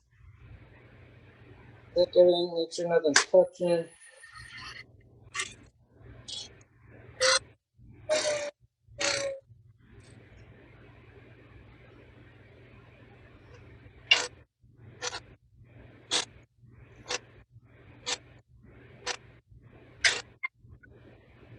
Tool rest is just a tad high now.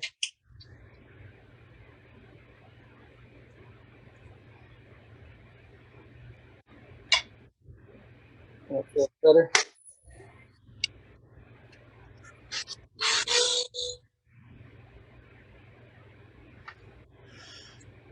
The tool Doug has built uses a carbide cutter.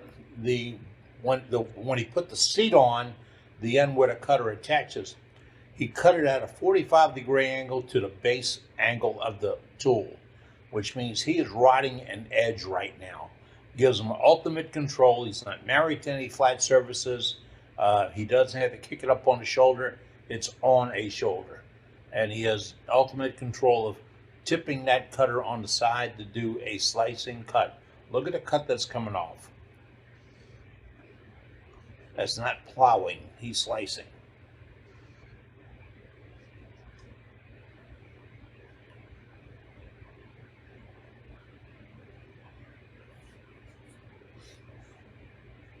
And I'm going to try and get some of my tool marks out of here just a little bit more.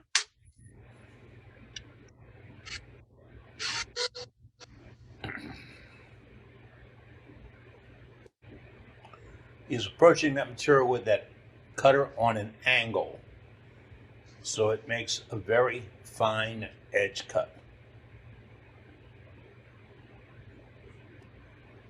Oh, I cleaned it up pretty good. And unfortunately, because of where I'm at, my tool rest is really close to touching the chuck, and we know that it never makes for a good day. So I got to be real careful right here.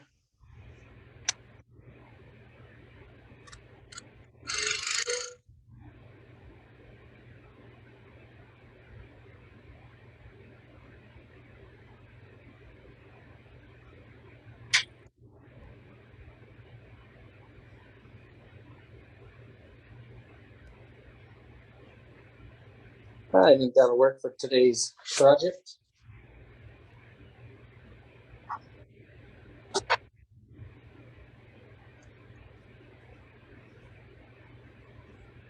Okay, let me get the tool rest out of the way.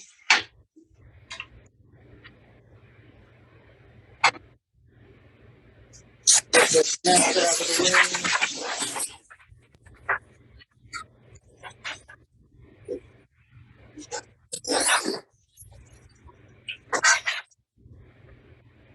So if I didn't have the captive ring, I would just put the finish across the whole thing all at one time. But since we do, we'll get this far, then we'll move the ring and do the other side. And the finish is just CA glue followed by spray on lacquer. So I got some more tool marks right there that I, well.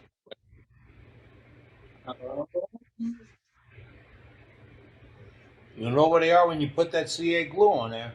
We sure will, won't we? Yeah, that'll be a good demo. We're going to show you why you get rid of all your tool marks first. So right in this area, they're going to light up like a Christmas tree once I put this on there. I'm going to turn fairly slow. And the glue that we're using tonight is the Instacure CA glue. And just like any other CA finish, just put it on the paper towel and work it across.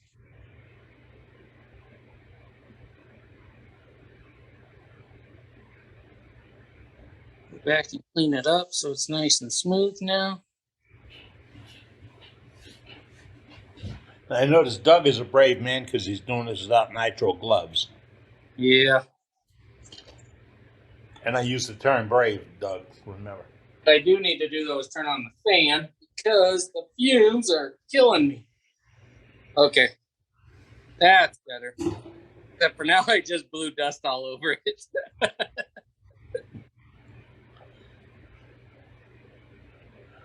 All right, it's clean enough. We'll give that just a couple seconds. I'll squirt it just to make sure with the accelerator. Oh yeah, I got shavings blowing everywhere in here. Like they're falling off your shirt. Yeah.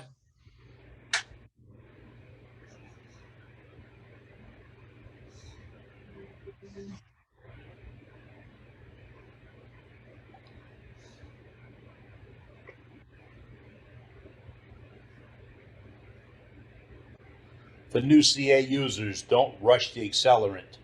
No, you're better off letting it dry on its own.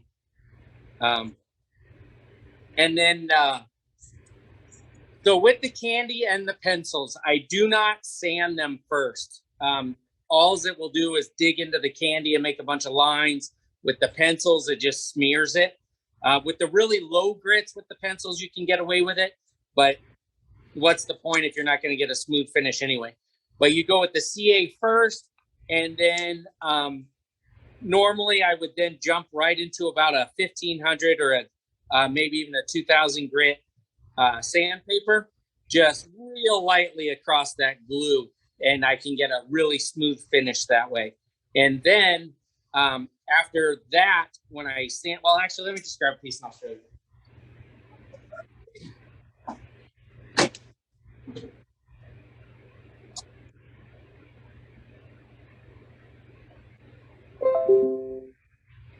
Okay, so here's a 1500. Again, bring the speed fairly low. So that's at 484 right there. Just real light, just coming across it.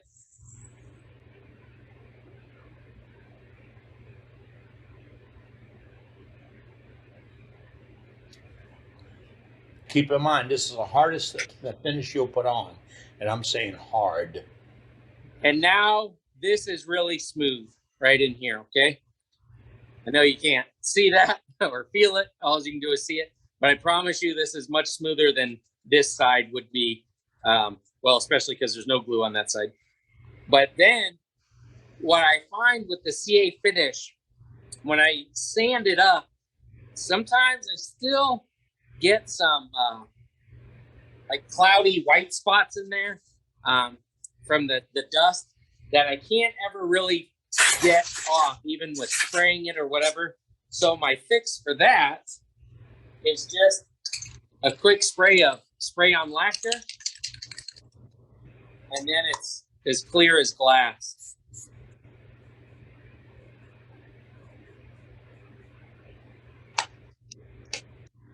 Wow, you can see the difference even in this video.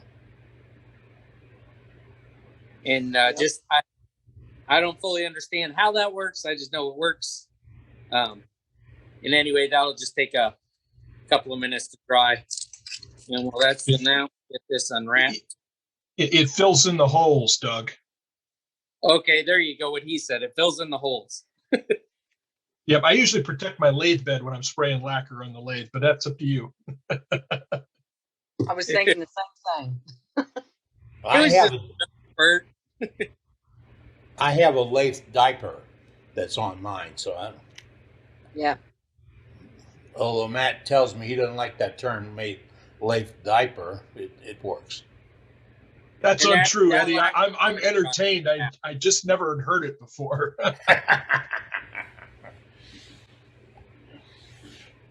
Now we'll do the same thing. We'll just tape this to the other side.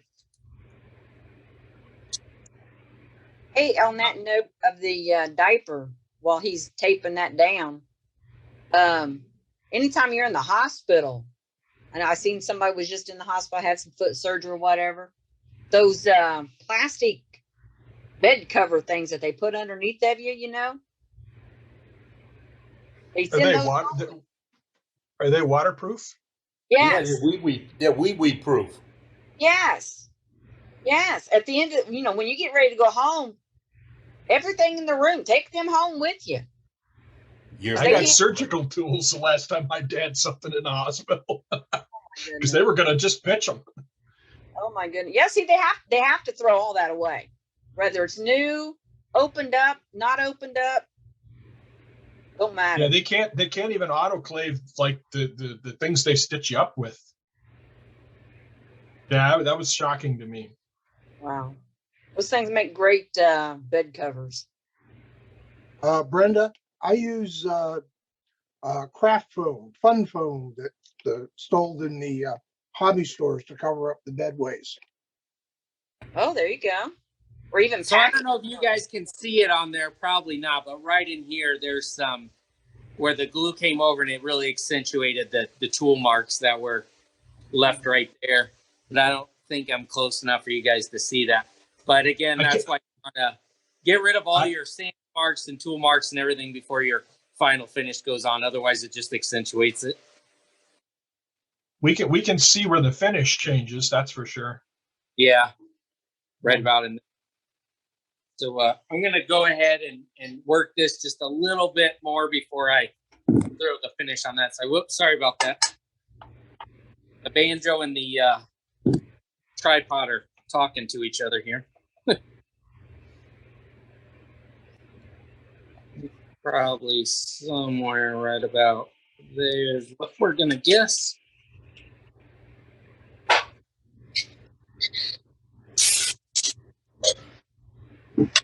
Oh, wait.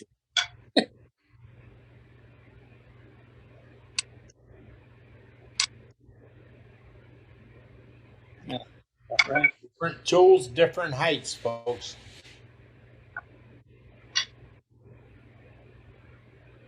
Where'd I put my shield?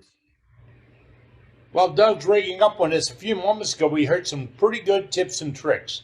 And we have a tips and tricks section on our meetings, and we're waiting for you to share with us your tip or trick. Just like I call it the lathe diaper, and Brenda just had an idea about the bed liners, and somebody else threw one in there. Hey, folks, those are tips and tricks. Those are the ways you have overcome some problems or made improvements in your shop. And we want to share it with other turners. Put it in a program. You can put it in our chat, send it to us by email or whatever. It's called Tips and Tricks, and they're your tips and your tricks.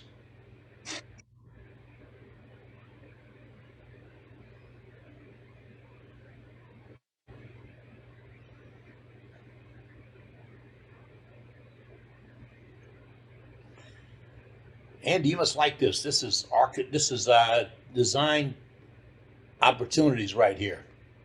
One last cut.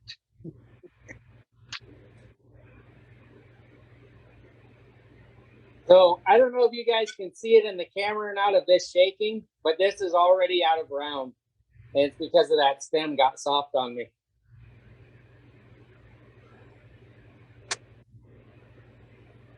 So you know that was true earlier. You saw it. And now it's bouncing.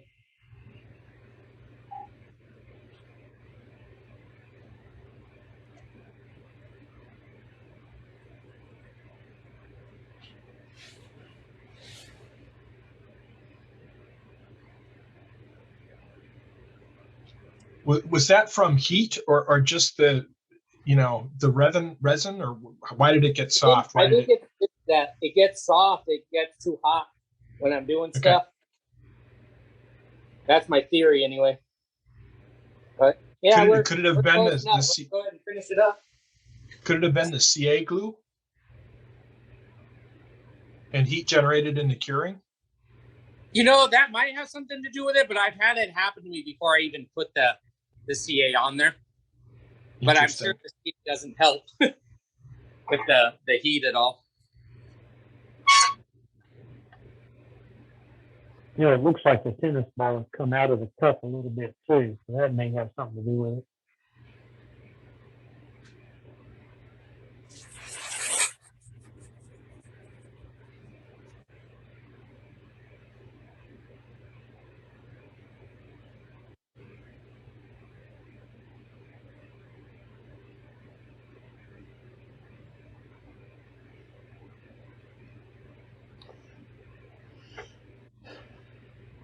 Note his choice of the blue paper towel versus a cloth for applying at CA. Yeah, I wouldn't know things. and no, I won't volunteer to do a demo as to show you why. No. How many of us have walked around with blue paper towel on our fingers in the past?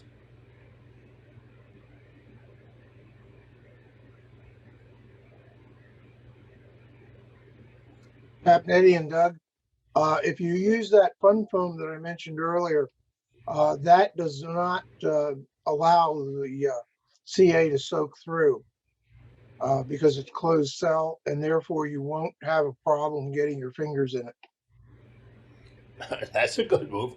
Great. However, if you cut your strips too narrow and tend to get a little too much glue on it, it will go around the side of the strip and glue your finger to the other side of the foam. Not that I would ever have any experience doing that. You heard about that someplace?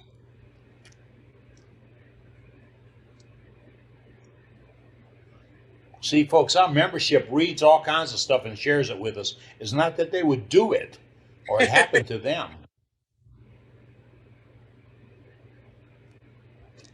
You also want to be careful with those blue cloths. Certain finishes will bleed through the blue and the blue goes to the product. I read that somewhere. Hey, Doug, do you saw your rolls of blue paper towel into threes on a I do.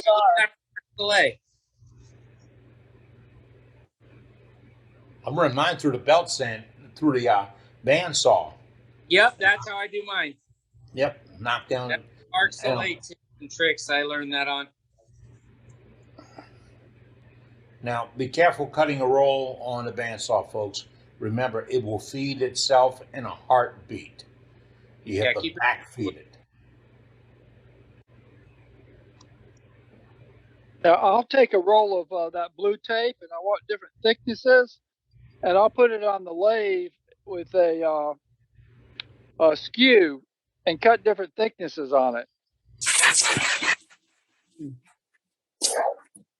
Okay, so you get eighth inch, quarter inch, and everything else.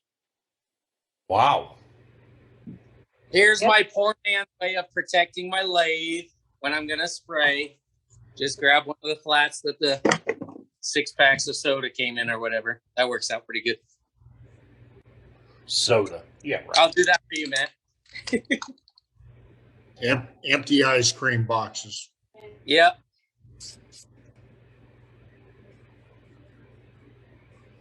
Well, y'all do know we have a PG rating here. Thank you. Hey, just so everybody knows too, I'm getting some direct messages to me and my computer's not letting me answer. But yes, Doug Miller. Okay, give that just a second to dry up, and then I'll part it off, and we'll see what we got. Things looking like glass.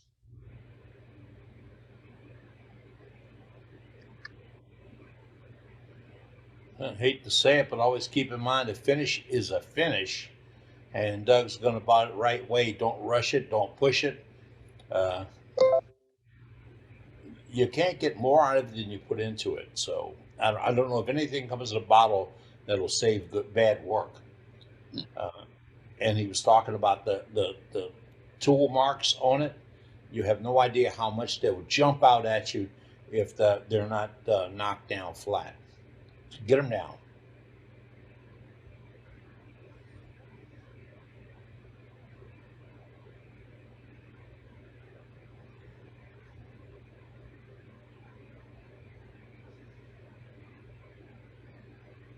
Hey, Doug, will you be able to put a finish on the captive ring now? I'll do it by hand. I'll just rub some CA glue around it, and then again hit it with some lacquer. Gotcha. That's all good. And then I should do that to the inside of the cup too before I part it off. And it keeps that candy from getting exposed as well as making the resin look more clear. Yeah, I was wondering earlier how you would seal the candy. Yeah. Or make sure it's sealed, I guess. It'll just sweeten your drink. Right. And attract ants.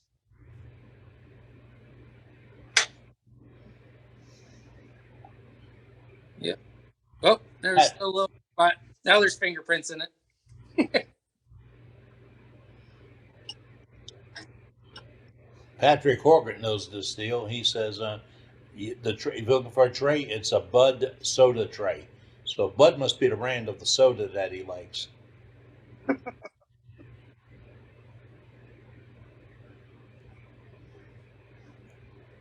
Did you put a little reverse lip on it when you turned out that very top edge? It's got a little bit on it, yeah. But Okay. It's actually the inside lip's a little sharp. I should probably smooth that over. But the problem's going to be, it's going to want to wobble too much on me. I might be able to get one. It's just, it's got a really, let me move you guys over a little bit. The edge right here is really sharp where the Forstner bit made a nice flat right angle. And then when I rounded it, I didn't round it in. I just rounded it on this side. So it's got a sharp lip right there. I can fix that right quick.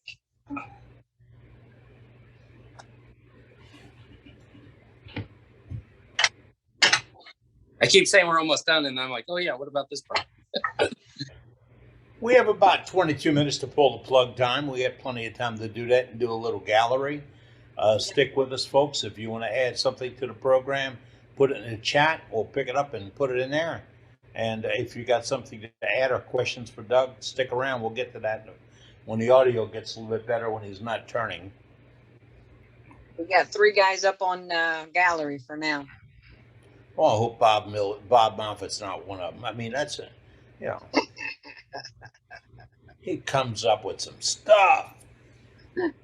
So this would be another point where if I was turning a really nice piece of wood or something, like I'm going, okay, I can't mess this up. I can't mess this up. I would probably put my steady rest on right here just to give myself a little bit more security. But for tonight, we'll just do it this way.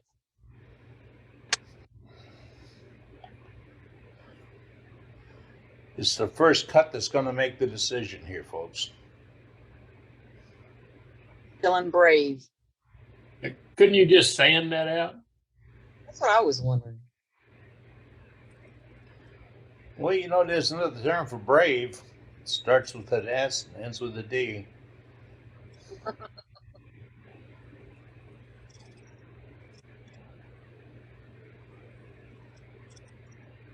So far, it's cutting pretty nice. He managed to control that tool. That feels a lot better. Doug, we had a question. Could you have just sanded it? Sure. But I own a lathe, so why not use it? Thank you, Doug.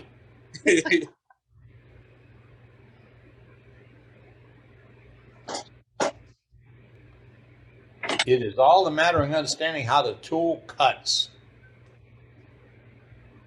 Just be gentle, I can say. Be gentle.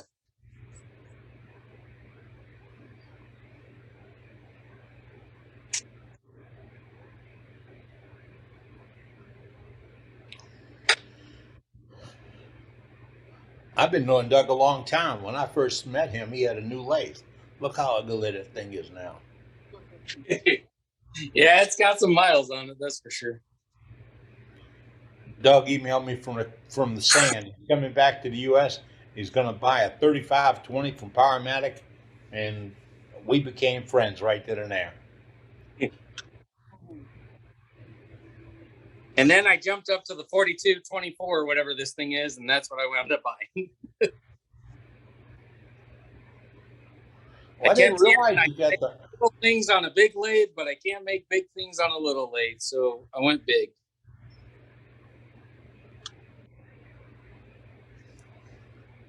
That brings up a topic that somebody threw a couple of weeks ago.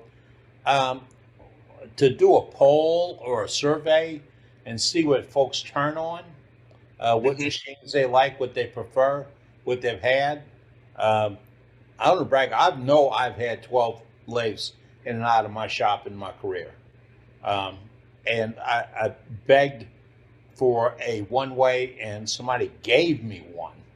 And I still have a couple others out here, but they all have particular purposes for me. Because of the size, the speed, the adjustments, and all. But do not think that you have to go buy a big, expensive lathe to turn wood. Well, the problem with big, expensive lathes is big chunks of wood are heavy. The older you get, the less likely you want to do that. And then you got to think, none of them comes with the experience. They all come brand new. So if you get goofy because you got a big lathe, you're just goofy. What grit we at, Doug? It's a 1500. Okay. It's just to knock the glue down and make the glue smooth.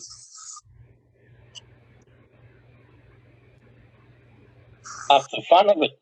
And you knew life how to do it. That's right. No horsing. Oh, beer tray's back. I mean, a drink tray's back.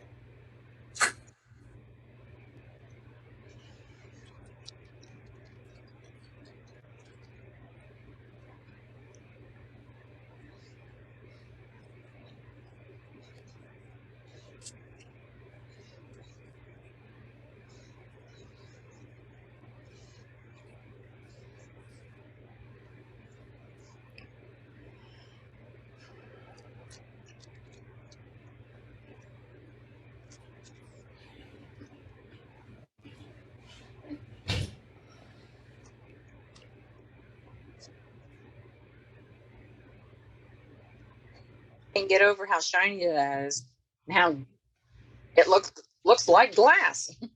Dipped in glass. Yeah. Folks, what you're watching is Sergeant Doug Rowe in Arizona doing a pop-up demonstration for us. As all our demonstrations, it is a volunteer effort, and we popped in tonight. We lost our demonstrator, a technical thing, and Doug stepped up and said, all right. Well, not really. Brenda put the gun to his head, and then he said, okay.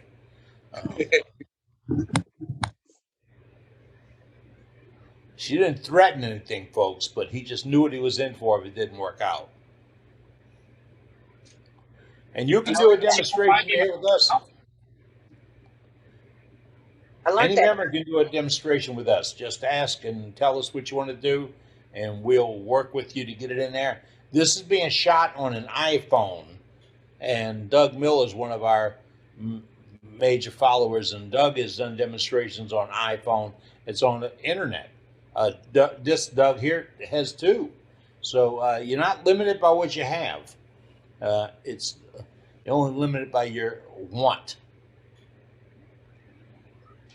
Okay, so when I park this off, I'm going to go ahead and leave the captive ring loose, and you'll see why I taped them. Why because it'll just bounce around everywhere. For this part, it's not going to get in the way.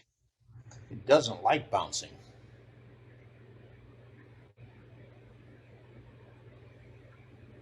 Tell the difference between the shine between the part where he's already put the finish on it in that ring. Yeah. Big difference. As Doug was saying earlier, there are ways that he could have finished the inside and outside of that ring. It takes a few more minutes than we were planning on putting in it tonight. Never mind. We got you, Eddie. Oh, man. PT is killing me. But I can walk again.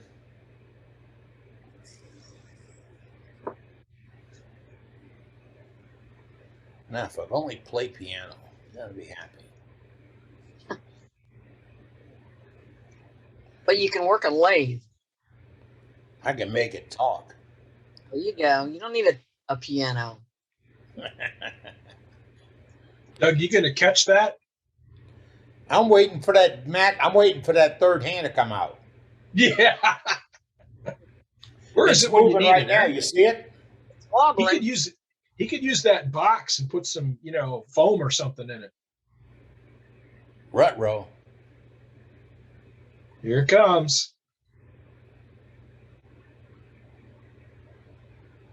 I don't like sawmill work off a block, but this time I'd be looking for my saw. There's that third hand, Matt. I see it. I see it. He got that big Powermatic that comes with that feature.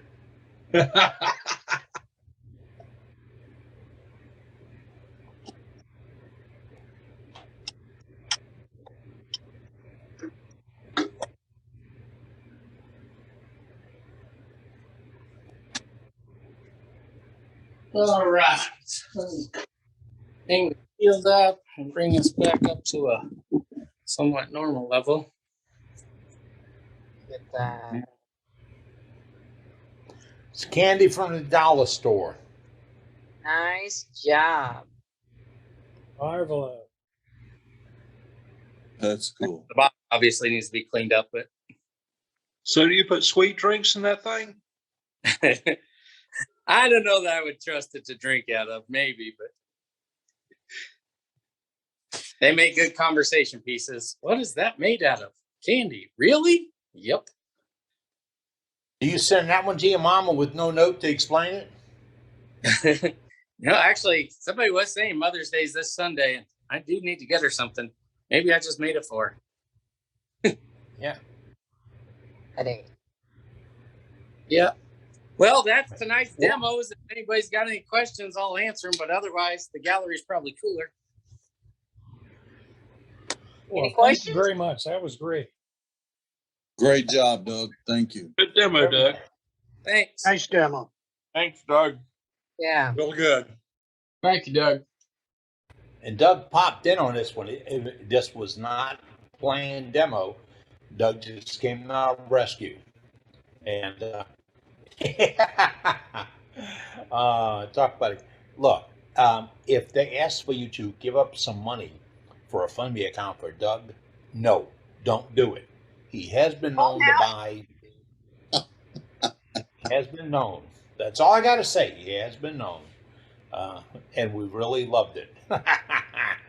Thank you, Doug. Appreciate it. We're going to go back to gallery right now.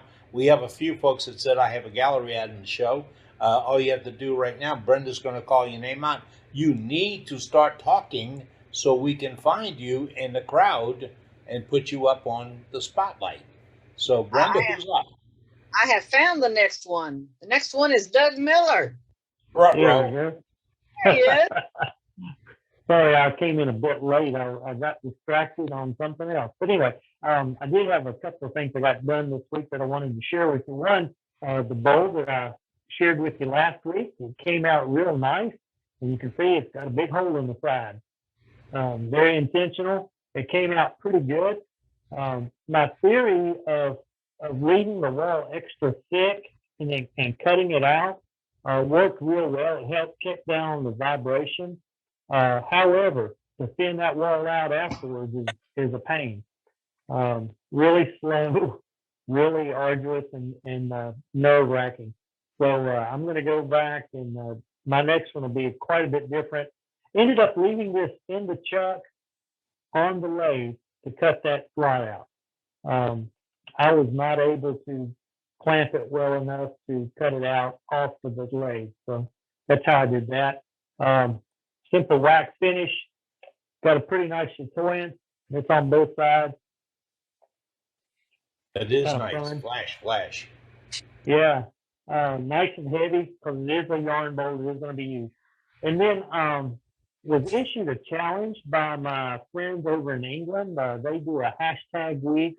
It's really 2 weeks they give us to do the project and then send it in. This week was, or this month, it was an oddball kind of a challenge. It was a lace bobbin. None of us had ever seen a lace bobbin, but doing some research and looking around, and we find all kinds. The design of the lace bobbin is not critical in any way, shape, or form. We do know that they're between 3.5 and 5 inches long, and so there's one. That one's in walnut. This is the part here that the lace goes on, or the ribbon, the thread goes on, and then they tie the thread to make the lace. See if I can get it where you can see it. Yeah, there's a little hole in it, and that's for a piece of copper or some other kind of wire to go through, and they'll put beads on that to identify as well as weight the bobbin. That was a walnut one. This is a maple one. I've got close to a dozen here. I've got them in teak, maple, the one walnut. I guess that's all the woods I've used. So they're just kind of fun. Both of these projects, there's one I left square. Both of these projects are a couple that I've got on my YouTube channel. This one is just real quick and easy. I think I've got it where I'm under 10 minutes per from start to finish on these things. Real simple and really kind of fun to turn. Thank you, Doug. Really nice. That part you're holding on to, that's like a handle to it, right? Yeah. That's partly for weight, because this is the actual bobbin here. They load that up with thread, and then it's kind of a handle that they'll grab hold of, and they move it around and braid it a bit and tie knots with it. I've got a lot to learn about them. I really don't know much. But like I said, that little hole there with for a piece of wire, that adds weight as well. So cool. Someday I'll know more about it. All right. Thank you, Doug. Your yarn bowl, did you end up using the jigsaw? Yeah. Just use my jigsaw on the lathe. Next time I'll have a smaller blade, and I'll cut that slot a good bit narrower. That one ended up pretty wide, but I'll do it narrower with a smaller, finer bit blade or finer tooth blade. Very nice. Thank you, sir. Appreciate your gallery tonight. Brenda, we have another one up. Yeah. How about we find Gary Bobenhausen? I'm here. There he is. Got me? Okay. I make rolling pins. And when you make a rolling pin, you have a very large piece of wood that you cut off. Comes in the form of a triangle. Somewhere's around 20 inches, maybe even as long as 24 inches long. I didn't know what to do with them. They've just been stacking up in my garage. You get 2 pieces per rolling pin. I had about 30 pieces in my garage. A friend of mine said, glue them all together and make bowls out of them. Whoa! So these are the triangle pieces. They came off of the rolling pin. That's really cool. I glued 8 of them together, and I got a 10-inch bowl, a 6-inch bowl, and a 4-inch bowl. This is the 4-inch bowl. Very nice finish. This is the 6-inch bowl. Wow. And because you cut colors at an angle, at that 4-degree angle, you get all kinds of angles on your colors in your bowl. And it really comes out neat. I was kind of surprised at how well it came out. Well, Jerry, you've got a great finish on those pieces. I hate to tell you what I finished it with. It's nothing but, yeah, that's right. That's what it is. Yeah, sanding sealer, and I buffed the heck out of it. It came out real pretty, and I was gonna put some other stuff on it, and I looked at it, and they were beautiful, and I said, nope, I'm not gonna screw them up. And this is the 10-inch bowl. Oh my! And there, you Nice, see Gary. it a little bit better. It has all kinds of colors and angles. It has yellow heart, Paduke, oak, walnut, and purple. Yeah. Purple heart. Thank you. I couldn't think of the last word there. Okay. This was the first time I have ever turned anything with a tenon, a clamping tenon. I've always used a mortise. And so I tried the tenon. The only problem I ran into, I'm well noted for leaving the bottoms thick. Well, when you use that tenon, the bottoms get real thin, real quick. That's it. Like I say, I got 3 of them. I'm going to be making a whole bunch more this week. Nice. Beautiful work. Thank Thank you, Gary. Beautiful work. Great. Really nice. Great. Is Birdhouse Bob in the box? Is that the deal? Yes, sir, I am. I got a question for Brenda here. Uh-oh. What do you see in this, Brenda? Have you got me highlighted? Yeah, we got you up. Now Yeah. you're still in trouble. What do you see in this, Brenda? Batman. What did you Okay. say? What do you see in this? A smiley Yeah. face. The bad guy in That was a Batman. piece of cherry that I turned. I did a little wood burning on, and this is another piece. About 2. They start off about 2 inches thick. That's a panda, Bob. That's a panda. Sloth. And this was a maple platter that I did. Oh. That color. That's And then the very blue nice. is the Josanya paints, and the rest of it's dye. Well, that's going to wink at you from across the room. And I got a little tip here too. My wife decided that she didn't like the drawer pulls on the kitchen cabinets. So being a wood turner, I couldn't throw them away. So I took one and I put a 1-inch magnet on it. And I've got a Powermatic 3520B.